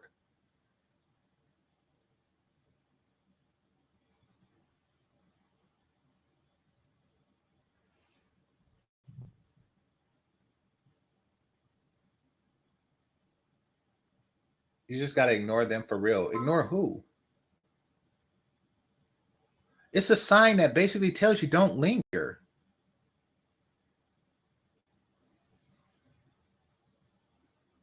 Everybody else goes to the motherfucking airport and leaves it.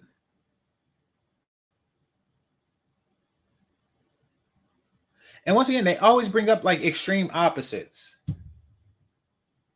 Like the only two choices I have is to linger in the airport parking lot and hold up traffic, or jump in the fucking window. Like your ass can fit in a window.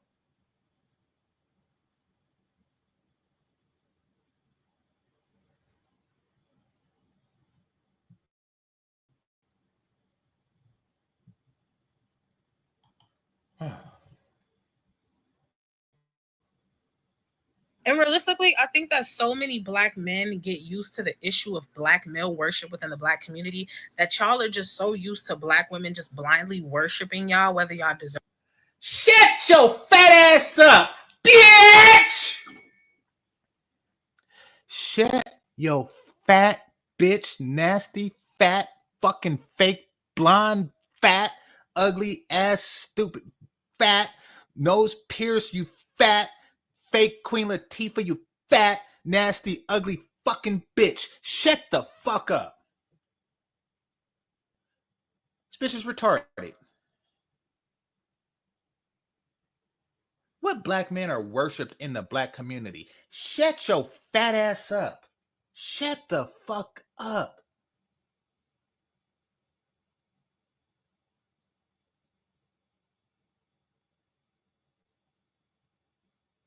Oh, Shay Sade is listening. Because Shay Sade and her husband be like, what do you got against fat bitch? Are you fucking kidding me? Are you fucking kidding me?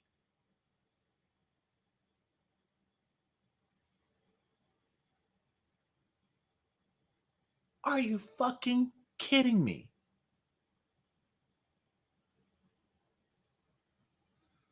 Holy crap. I need some water. My soul is, damn, fucking fat ass bitch. I'll be right back. Here, I'll play this while I'm gone. But I haven't seen it, so I have to come back and redo it. But I gotta get some water. Never calling y'all out, never critiquing y'all, never holding y'all accountable, because that's what happens in the black community.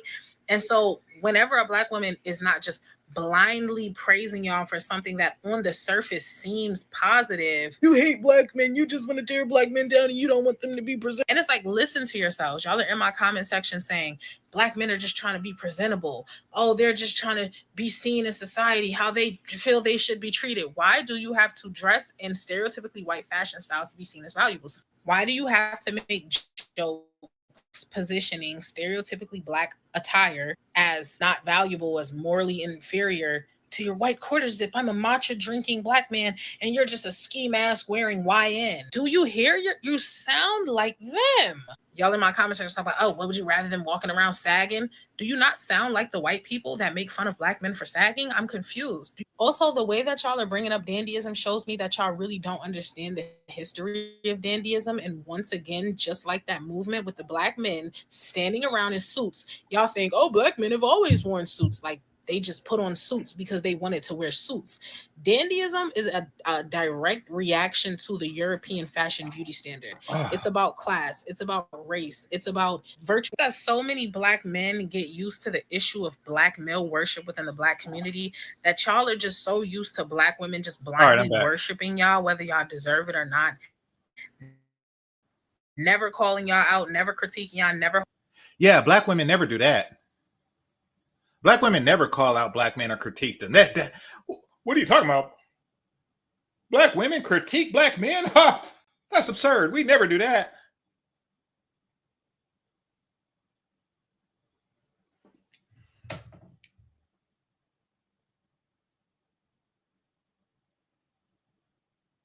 I had to get some water after that.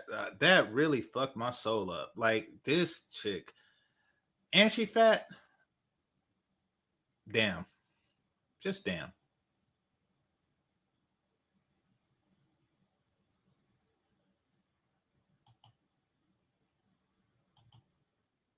Holding y'all accountable, because that's what happens in the black community. And so whenever a black woman is not just blindly praising y'all for something that on the surface seems positive, you hate black men, you just want to tear black men down and you don't want them to be present. And it's like, listen to yourselves. Y'all are in my comment section saying black men are just trying to be presentable. Oh, they're just trying to be seen in society, how they feel they should be treated. Why do you have to dress in stereotypically white fashion styles to be seen as valuable? Why do you have to make jokes positioning stereotypically black attire? Listen, they really don't have to, but they want to.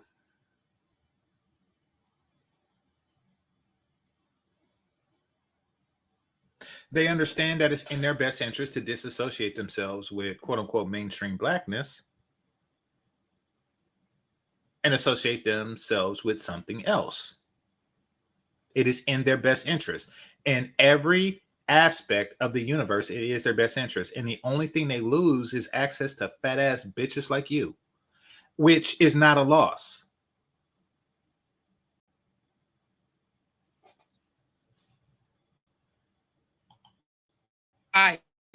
As not valuable, as morally inferior to your white quarter zip. I'm a matcha drinking black man and you're just a ski mask wearing YN. Do you hear you sound? Yeah. Black man, there's nothing wrong with calling a nigga a nigga. Are you being a little presumptuous if you're doing so based solely on his attire? Well, maybe. But he understands that the stigma exists and chose to dress like that anyway.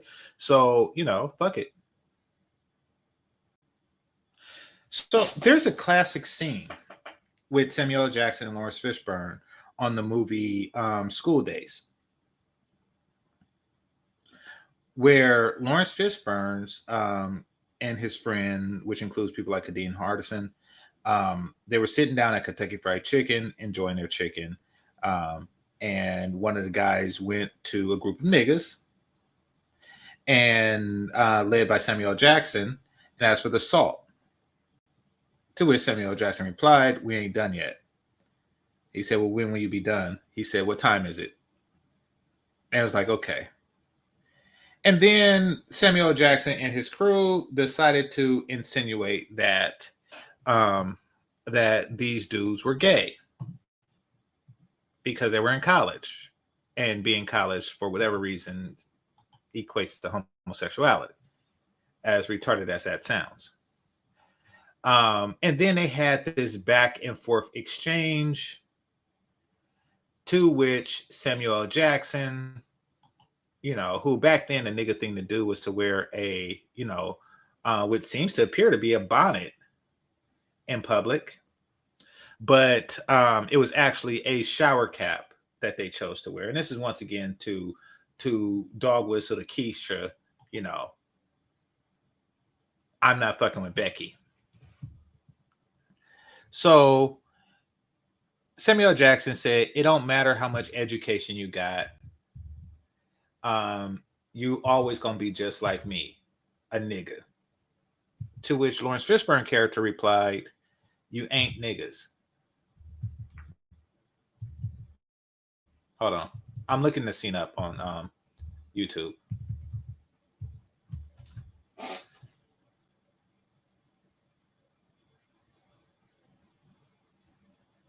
Hold on.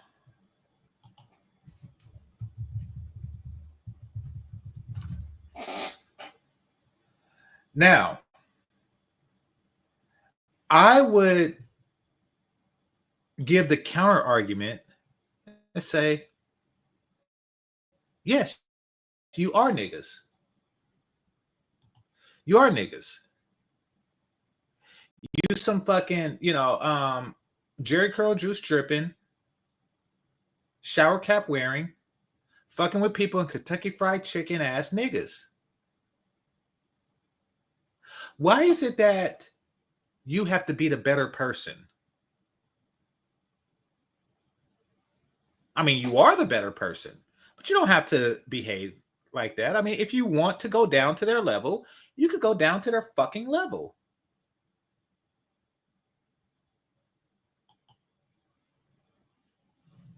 So, just going to show some snippets of that scene, because Spike Lee don't really play that shit. So, so this is Lawrence Fishburne. He's talking about the shower cap that he's wearing, and this is the niggas. So you see, even back then, there was a difference in dress and appearance. They thought that they could punk them, but it's 5 of them, one of whom is on the football team.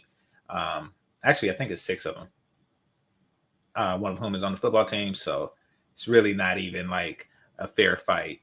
But they think that, I don't know, that society think that they're tough guys or what the fuck? No, it's just that everybody else decides to be the bigger person and not call you fucking half a midget ass on your shit. So, and this is the scene when Lawrence Fishburne gets in Samuel L. Jackson's face and says, you ain't niggas. But yes, you are. Yes, you are. If you choose to dress and behave as such, then you are that thing.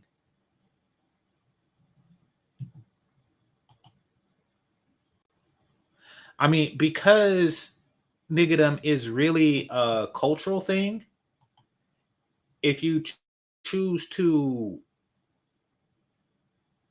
embrace that culture, then what the fuck are you? What else are you?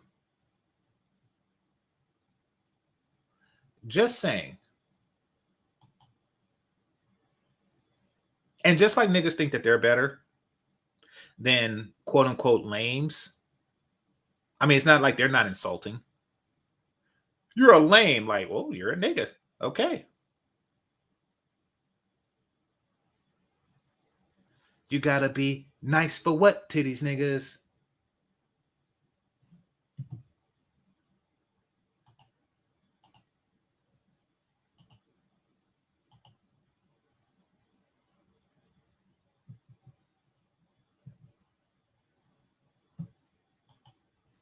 Like them. Y'all in my comment section talk about, oh, what would you rather than walking around sagging? Do you not sound like the white people that make fun of black men for sagging? I'm confused. Also, I don't care if white people do it too. Yes, I'm gonna make fun of you. It is a stupid thing. It's a stupid thing to do.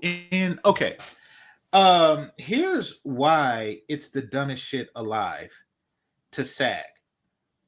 And I don't know if this was mainstream. Those of you who are my age or around my age can tell me, and you don't live in California, you can tell me if this was a thing. I thought it was hilarious. So there was a shoe brand, and notice I said was called LA Gear. And LA Gear was popular for maybe like a season or so. Um, and then one day they came out with a commercial and they had something called LA Lights. LA Lights by LA Gear is shoes to be seen in. I'll never forget it because the commercial showed like a bunch of young kids who were white playing basketball in the middle of the night. Now the kids were white, but we knew what was going on here, and we know who the shoe brand was marketed to. And the cops were looking for them because that's what they do. They look for white basketball kids, and they could see them with their lights, with the lights on their shoes. But then the kids just disappeared. Now, why am I bringing that up? The shoe was designed to where if you're running away from the cops, which is what criminal class do, they run away from the cops in the middle of the night and you got lights on your shoes.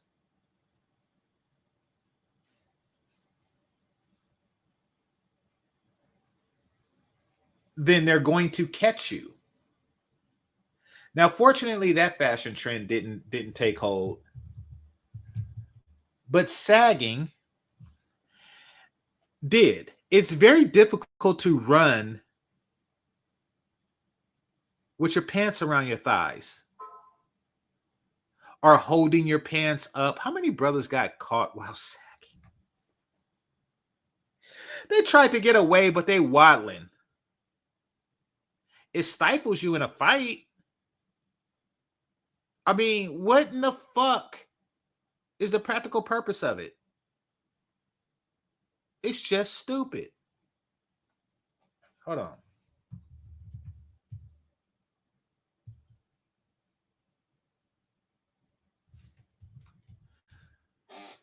See if I can find that.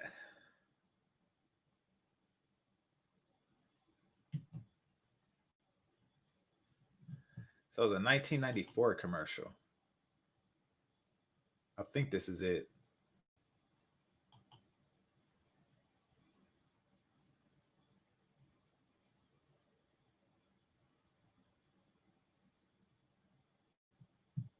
No, that's not the commercial.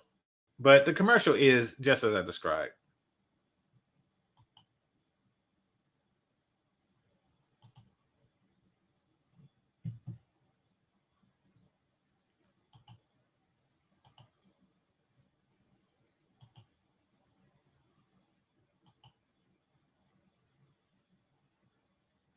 I mean, if you were a criminal, wouldn't it be in your best interest to hide in plain sight? I mean, isn't that what the mafia did?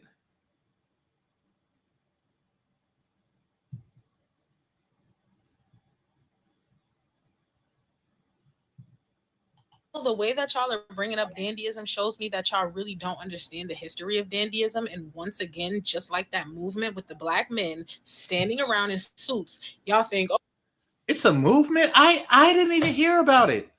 Like nobody came to me and said, "Hey, GC, we need you to put on a suit and stand around because of the movement." I haven't heard of it, and trust me, I would have heard of such a thing. oh, black men have always worn suits. Like they just put on suits because they wanted to wear suits. Dandyism is a direct reaction to the European fashion beauty standard. It's about class, it's about race, it's about virtue signaling, wealth. Black men were trying to assimilate for survival by adopting European fashion styles and then doing it their own way. Oh. So you're saying don't survive?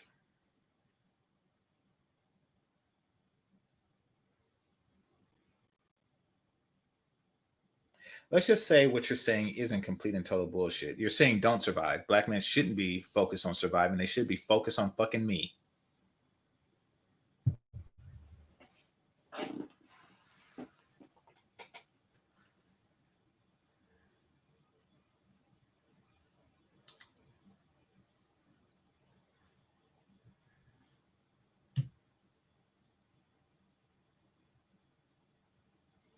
Oh, okay.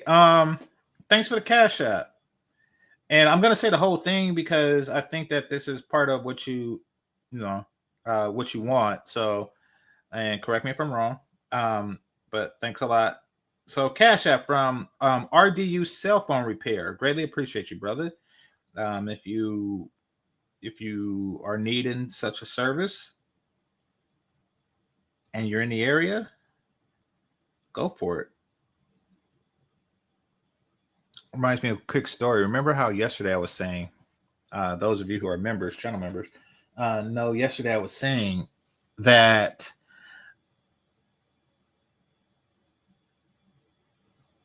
the expenses that don't directly benefit the women, however, you still have to pay, should go to getting the pussy, to a man getting the pussy. I was on a date when I cracked my cell phone screen, and she lived like in a house that was behind another house, and in order to get to it, to where the GPS was telling me, had to drive over not gravel but large white rocks. And then when I got out and walked and I was looking for the place, I stumbled, and like one of the rocks, because people drop their phone all the time, but they drop it on like smooth surfaces or something like that. This just hit like the rock directly. And I had to get my screen repaired. She should have let me fuck, because by that logic, by what happened, the amount of money I spent on the phone, I don't know if she did actually, but the amount of money I spent on both the phone and the date exceeded the fuckable requirement.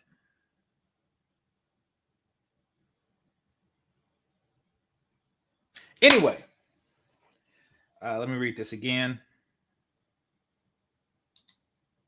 RDU Cell Phone Repair. Greatly appreciate you, brother.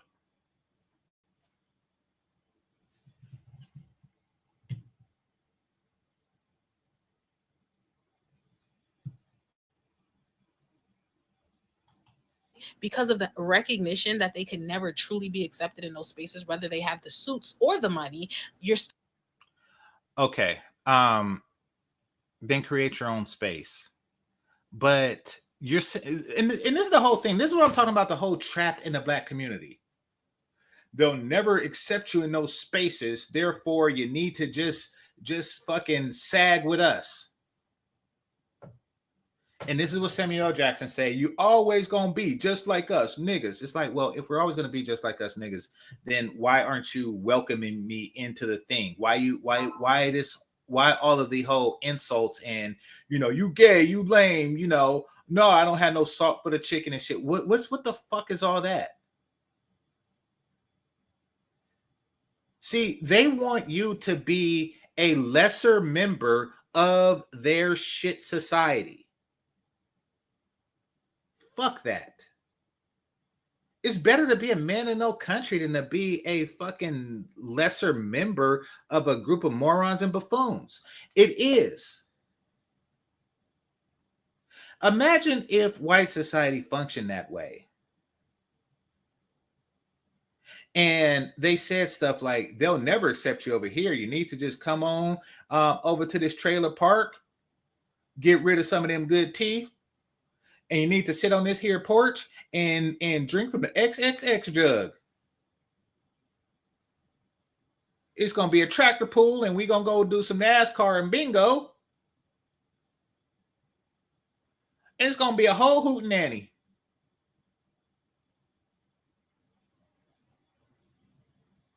And you're the poor white kid that just said, "Oh fuck, I went to Harvard for this."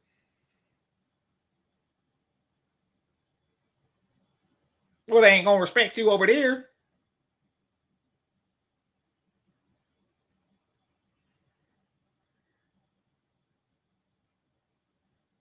If you find yourself in a situation like that, where you're not only in a community where you're uncomfortable in, but you're in a community that's going out of its way to make you less comfortable, then fucking leave. And it's okay. It's okay to be a lone wolf if that's where you find yourself. But guess what? The men in the quarter zips weren't alone. It wasn't a man in a quarter. It was men and boys doing this. And she's still talking on the shit.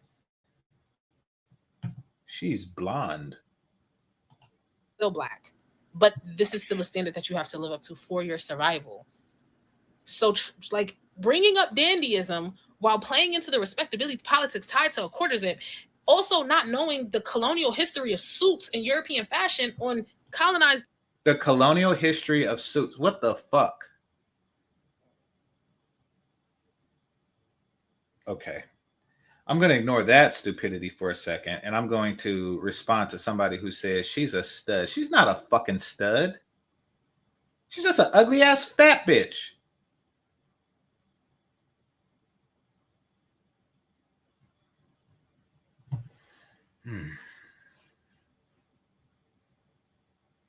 She's just an ugly ass fat bitch. And you might think that she's a stud, and I could understand why, because they tend to be overweight, and all that stuff. But no, she's not that.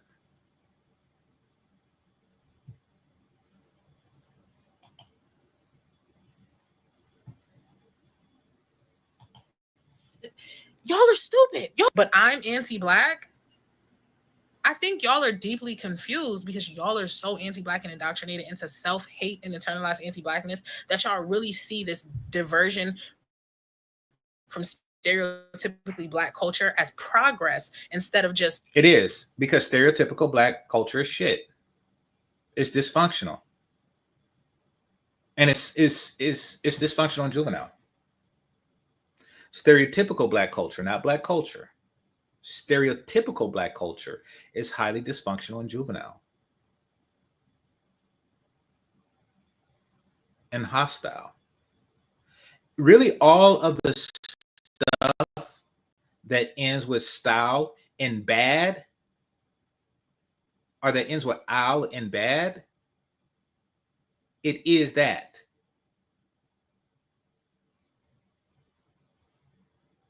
So yes, I say fuck it.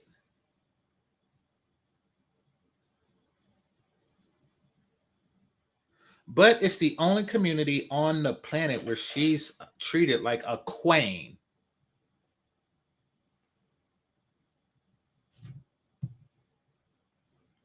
Somebody says she got a strong jawline because she's been sucking penis. And so that's how you know she's not a stud.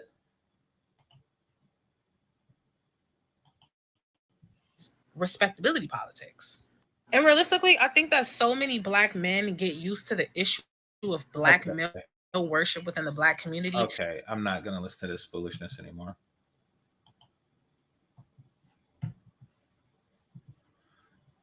All right.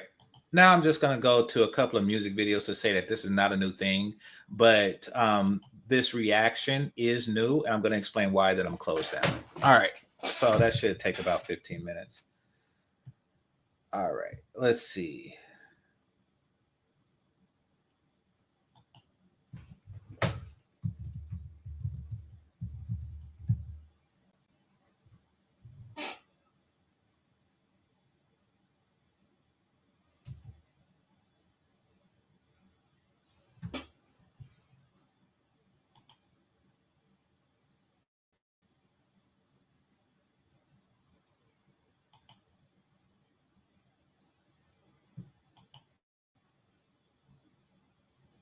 All right, I'm gonna get some.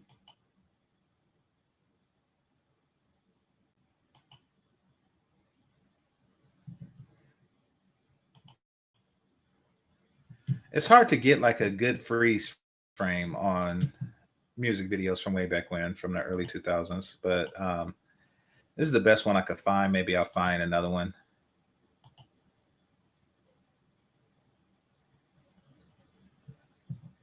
Huh.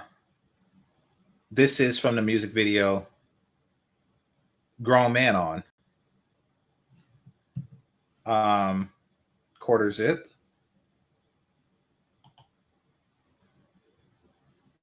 Okay, quarter zip. Let's see. Yep.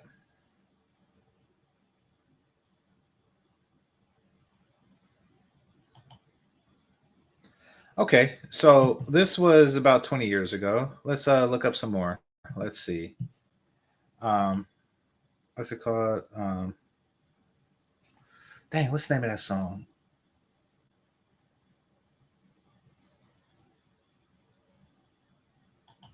Oh, here we go.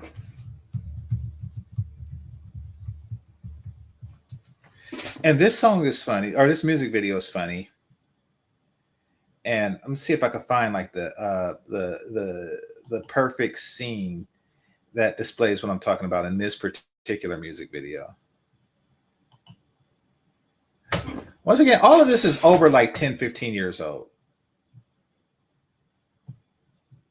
So it's not like this is a new trend. It's just the way they bitch about it is new. All right. So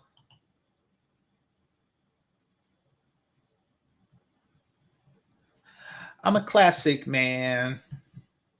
Okay, there's a tie there. Hat, collar, shirt. Okay. All right. A bunch of, and this is what they're afraid of. This is what they're afraid of. This is what they're afraid of.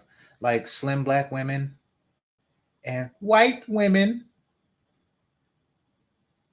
all gathered around the brothers in the suits and the classic man attires looking so crispy, so crispy, so clean. This is what they fear.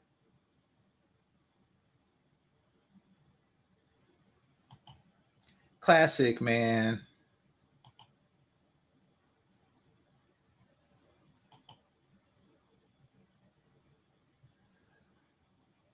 All right. This is not anything new.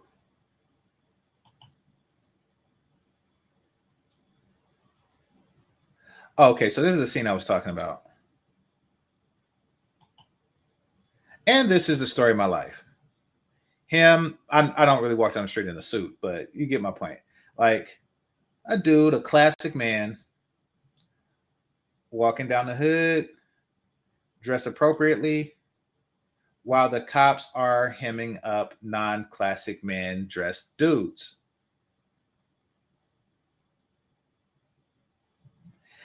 And he just walks past the cops, have a conversation with them, and releases the boys, who later become chemists or some shit. So yeah, this is not a new phenomenon. This is just a thing that exists. All right, get it? Got it? All right, let's look up. Well, let's do maybe two more.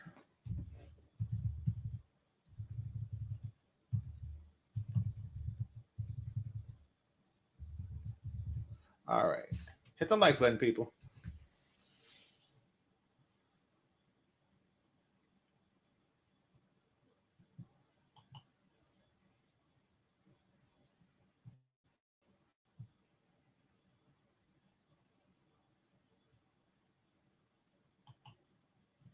All right, let's see.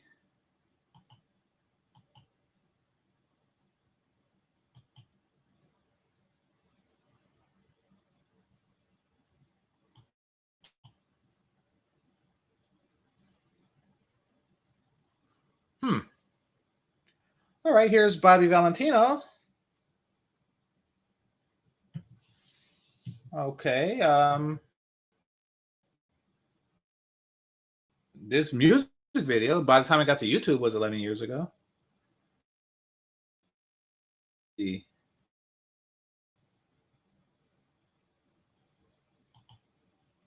very popular song. Walking.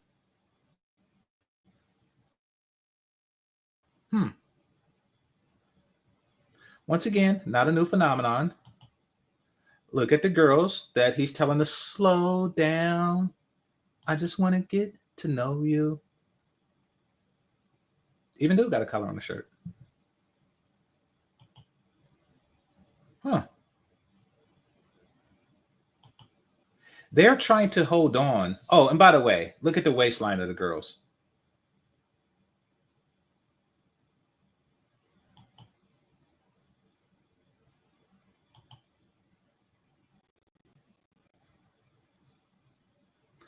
So you see, it has always been trending in that direction. She don't like the trend because there's no place for her in it. Not in one of these music videos did there exist a woman or girl that looked like her.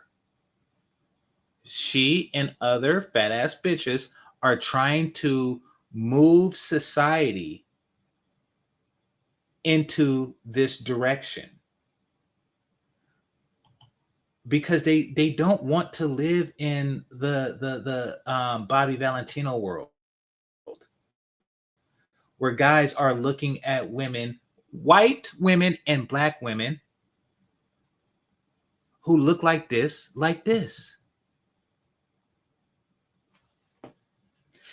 What the old way of dressing represents is a desire to identify with blackness to the point of absurdity.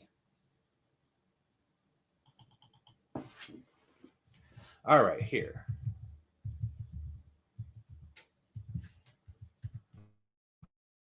Like I told you, like I promised you, I was gonna do one more from the same area. Once again, this is not like a new phenomenon. Actually, I'm gonna do two more. Because this is one of my all-time favorite music videos from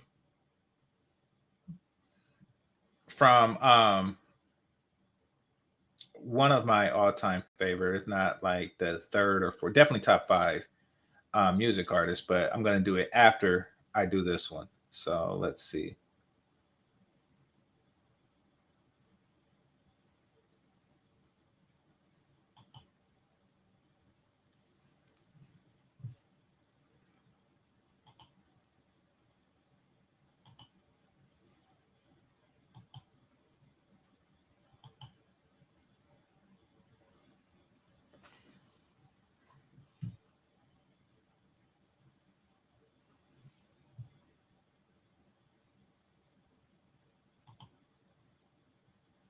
I miss those times. Of course you miss those times because you wasn't born.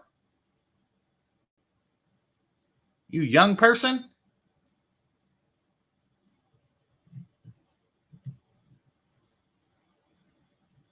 So here we go.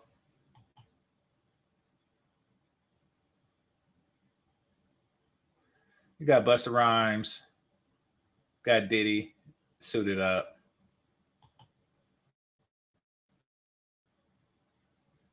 You got Pharrell Williams suited up. Nah, I'm messing with you. I know you was born, man. Why they passed the Cavassier, looking so dapper, so fresh and so clean.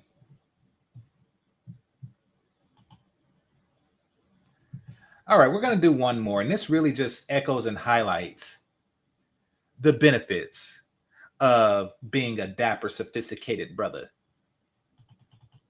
Hold on.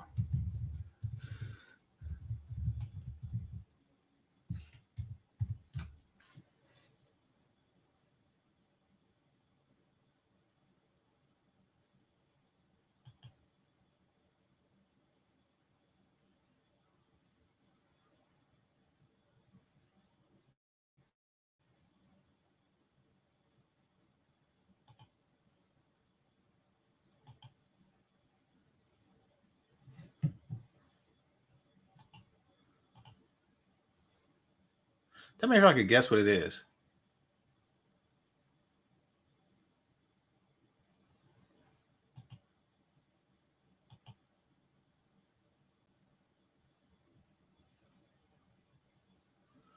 Yep. Definite top 5, if not top 3. I know the first 2 is Aaliyah, Lauryn Hill, and possibly Alicia Keys. I think she might be 3. I think she might be 3, unless somebody else pops in my mind and I say, oh, her. All right. So take this music video right here. This is Alicia Keys. She is a waitress.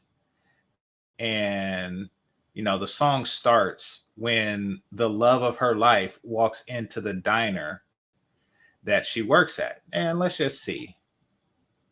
Oh, it's Most Def in a suit. Go figure. She's just stuck on him. She's stuck on him. Having like little fantasies about this dude in a suit that she, with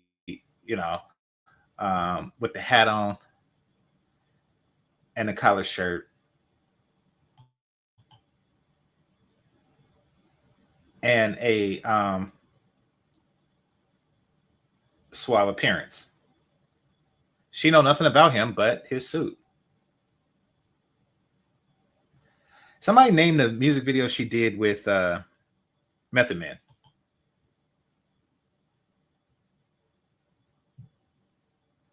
And I'm pointing out something about that too.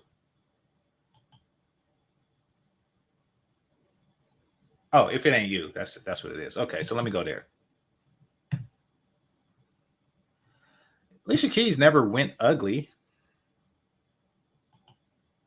But yeah, she was very pretty.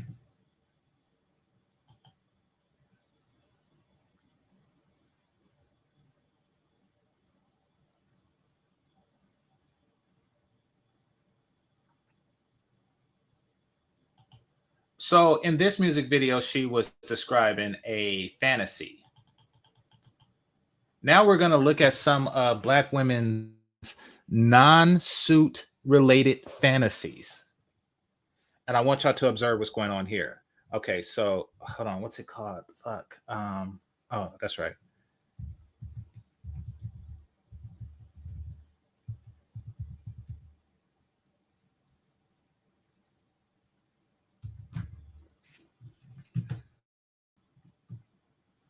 To be Black is to be elite, which is why we should behave as such.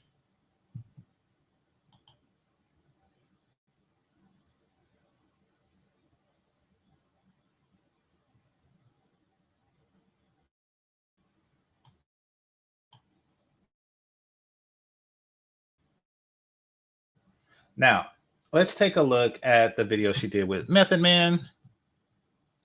Let's see how Future dress.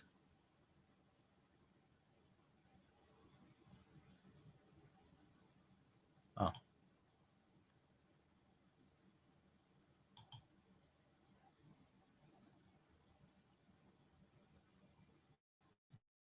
Damn it. Hold on. Technical difficulties. What the fuck? Okay, here we go.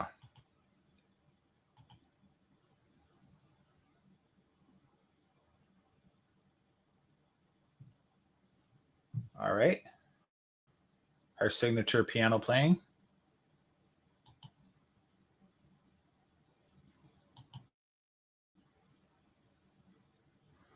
Okay, so this is Method Man. I think that's Method Man's character there. I want y'all to notice how he dressed. By the way, this isn't her fantasy. This is just somebody she's with. But unlike Most Def, who fantasized about being with this suited man. All right, here we go.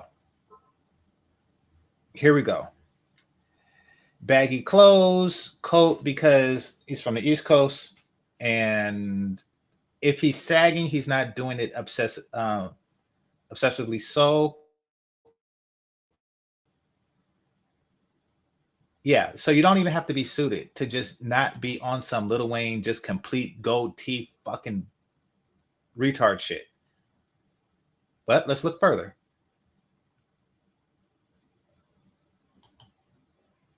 This is him sleeping. He has like gray camouflage jeans on.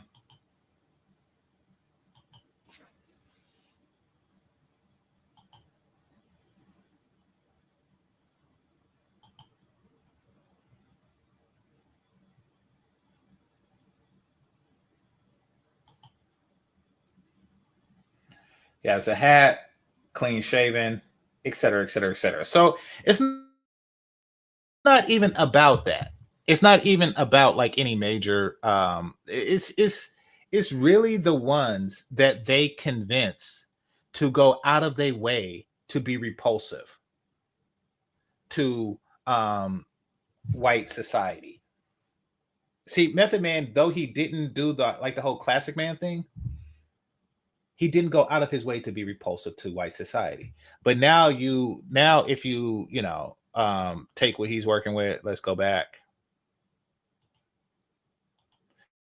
What he's doing here, Black women became threatened by that because other groups of women would still find this attractive. So they just decide to shift the standard to something retarded, to where you would take this clean shaven appearance and have like a nappy beard afro on his fucking face, hiding his face, hiding his beautiful black skin from everybody, looking like, Lapeef and crew. And this isn't me, throwing shots at Lapeef. I'm just saying it's a lot of bearded niggas there. And yeah, so they want to make you less attractive to other groups of women.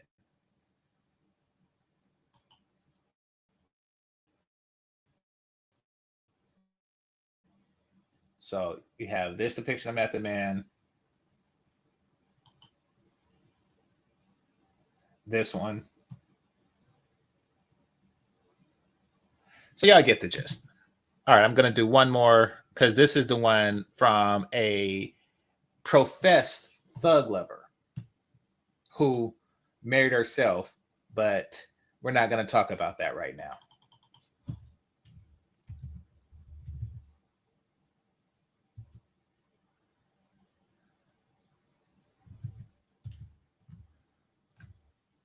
Yeah, that's what it is. Mate guarding. Thank you for that word.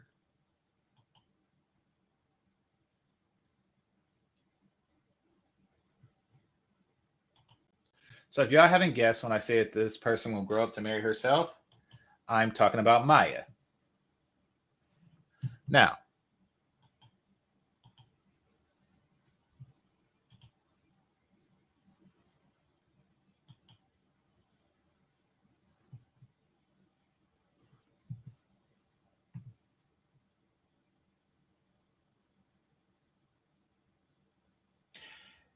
ladies, if you're listening, and I know you are, and then you want to know how to properly mate guard,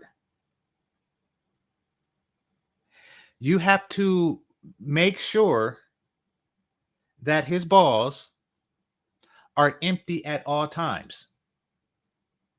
That is the most effective mate guard. That is almost foolproof.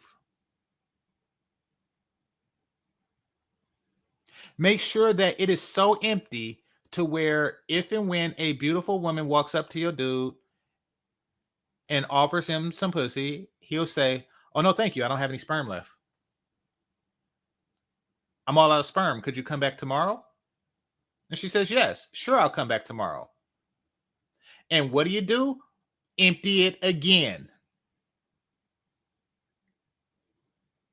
Keep it empty.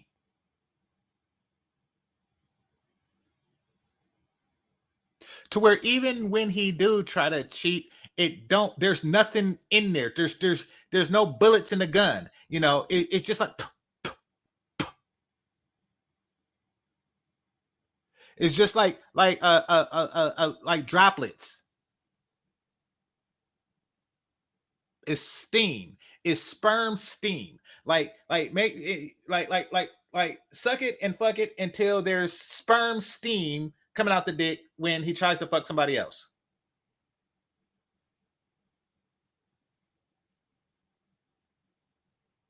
Because we got eyes. We're going to try to do it. But if the shit's empty, what can we do?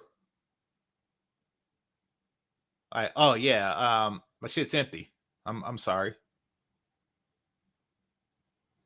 Keep your man empty. B. Scott, stomach full, balls empty. I mean, y'all keep your own damn stomach full. All right, let's go to this video here. All right, so this is another video of infatuation of a non-suit and tie brother.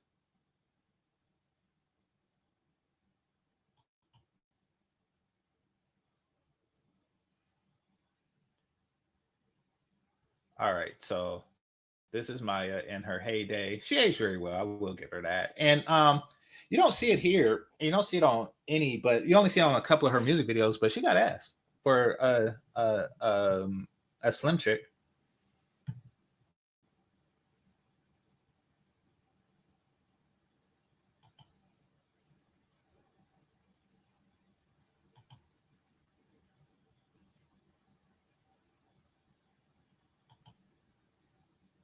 Okay, so now it catches her eye. So she catches her eye of this quote unquote ideal black man who's played by the same brother that played Weebay on The Wire. He played in a lot of stuff, and it's almost always a thug, a East Coast style thug. So this isn't actually, I don't know. I haven't seen this music video in a while because I thought that this was an instance where she was attracted to somebody who wasn't on some dapper shit, who wasn't on some I have a collar that can be popped shit. But I'm mistaken. So let's see. Oh, I got another one for y'all. This one's going to blow your fucking mind. Yes, this is Falling. Because he got the golf hat on, you know, with the collared jacket. Okay, got a t-shirt on underneath.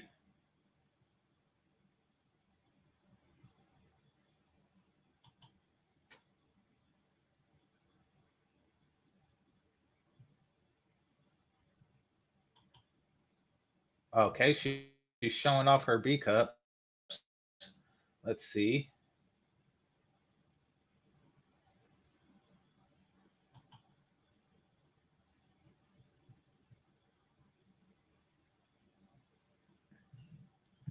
Now I gotta talk shit. Somebody says she was also creepy in the video. She was creepy if she was ugly. She's as creepy as she is ugly.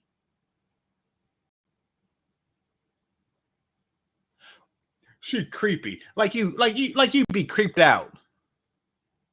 Like the first thing that come to your head if she was stalking you would be like, oh shit, that was a little creepy.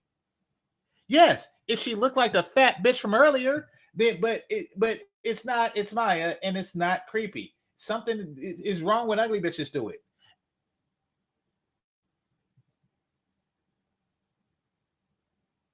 Okay, I don't know what that is.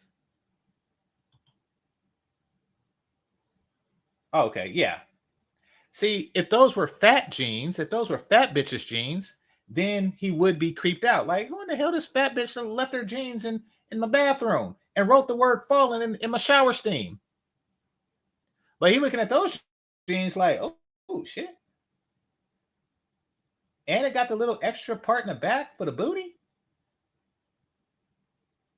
With the cute face. You see he grinning. It's creepy. Embrace double standards. KS Ager. Embrace double standards.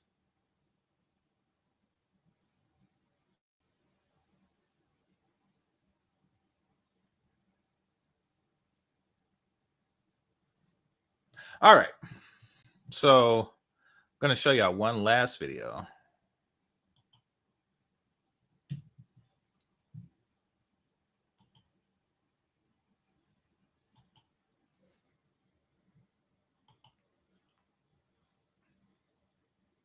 I know I said that like 2 videos ago, but yeah, this is the last one because it's past my time.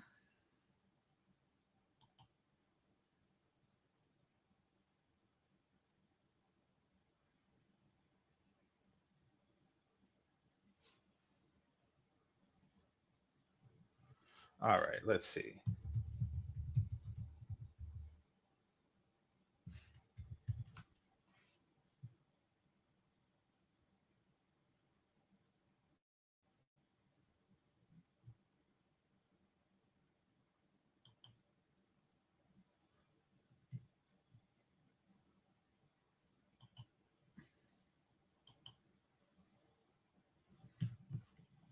So there was a chick. I wonder what would happen if things happened differently. Um, there was a chick on Destiny's Child that was hotter than both Kelly and Beyonce. I think it was like Latavia or something like that. I'm wondering how everything would have played out if that was that. All right, so here you have this whole "I need a soldier" thing, and this is supposed to be like the this is supposed to be like, you know, beautiful black women serenading Pookie.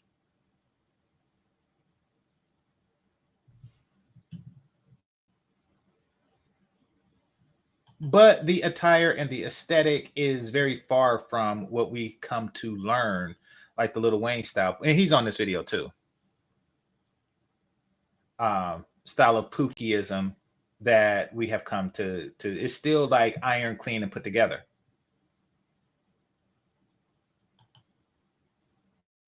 Okay, you got these guys here.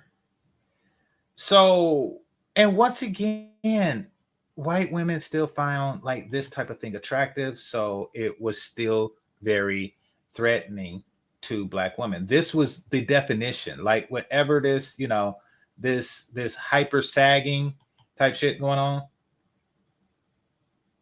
And that image is depicted as well.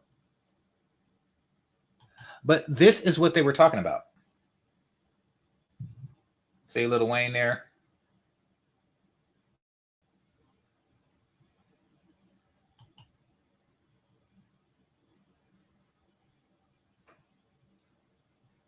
So you see the aesthetic, t-shirt, you know, with the muscles out and shit, I guess.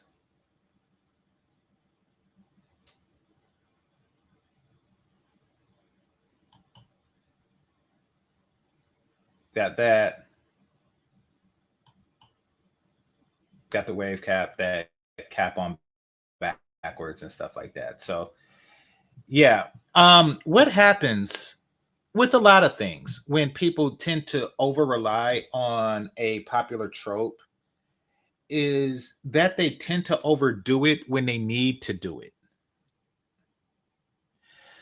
When you have nothing else, like here, I'll go back to the video.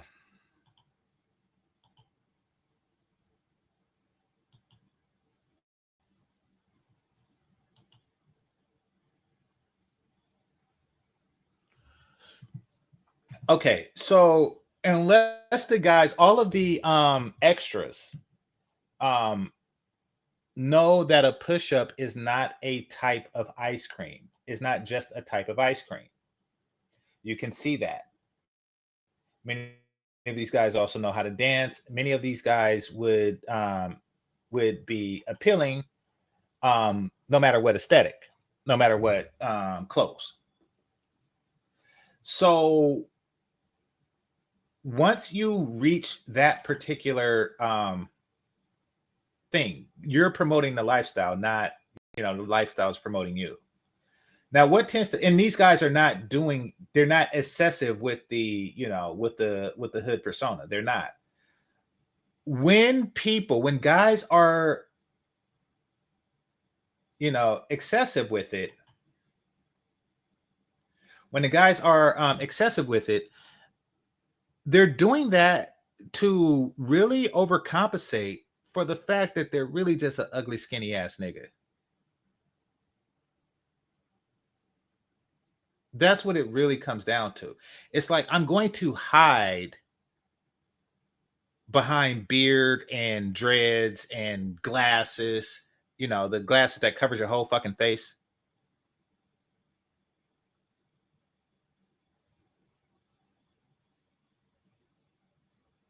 in arms that's about as thick as cigarettes. They hide behind it, like, I'm going to make up for it with, over niggifying my appearance.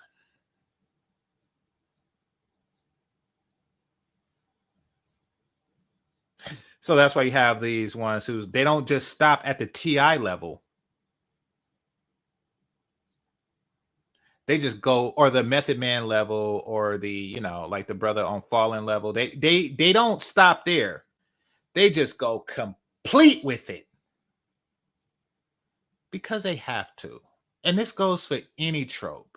This is like, okay, if you're a country boy, it's like, all right, I'm shaped like Homer Simpson, but I'm going to put on a really, really, really, really, really big hat, and I'm going to walk around with boots and spurs, like I actually fucking, spiked a horse to get here, to attract women who like country boys.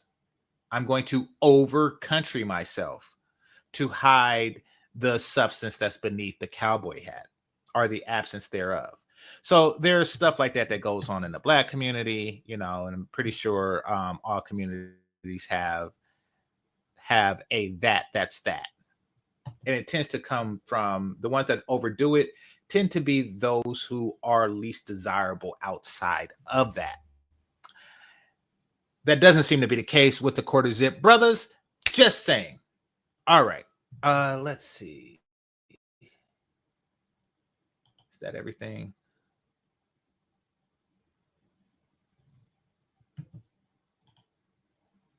Go as deep as I fucking want.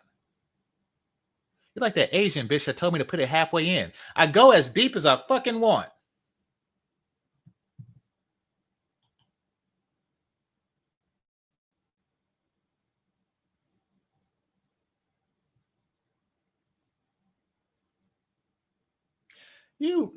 Dang.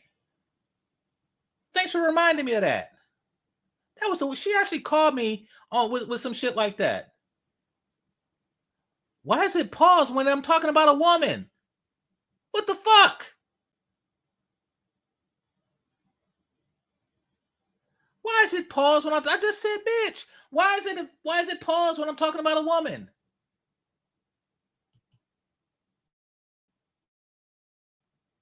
Explain yourself.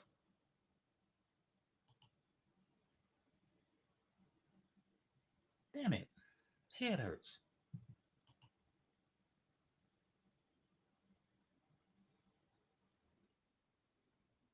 Oh, damn it.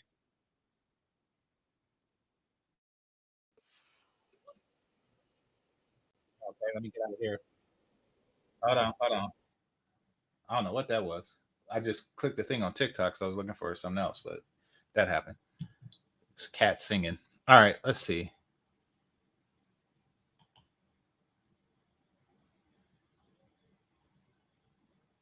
Oh, Asian bitch. So, yeah, she had the audacity to say some shit like that. And you know why that is because she had a boyfriend, presumably, I don't know, but she had a boyfriend with a littler dick, and she didn't want him to know that she's cheating with a black guy.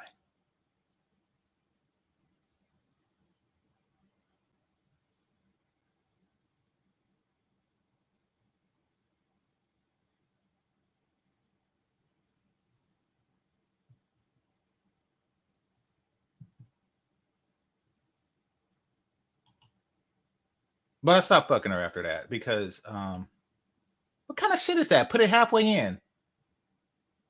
I do that when I'm mad at a bitch. What the fuck? And brought up nasty memories. Fucking lunatics. All right. Anyway, let me check my cash apps so before I get out of here.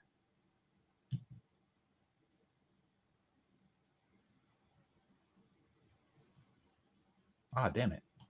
I really gotta hurry up. All right, let's see.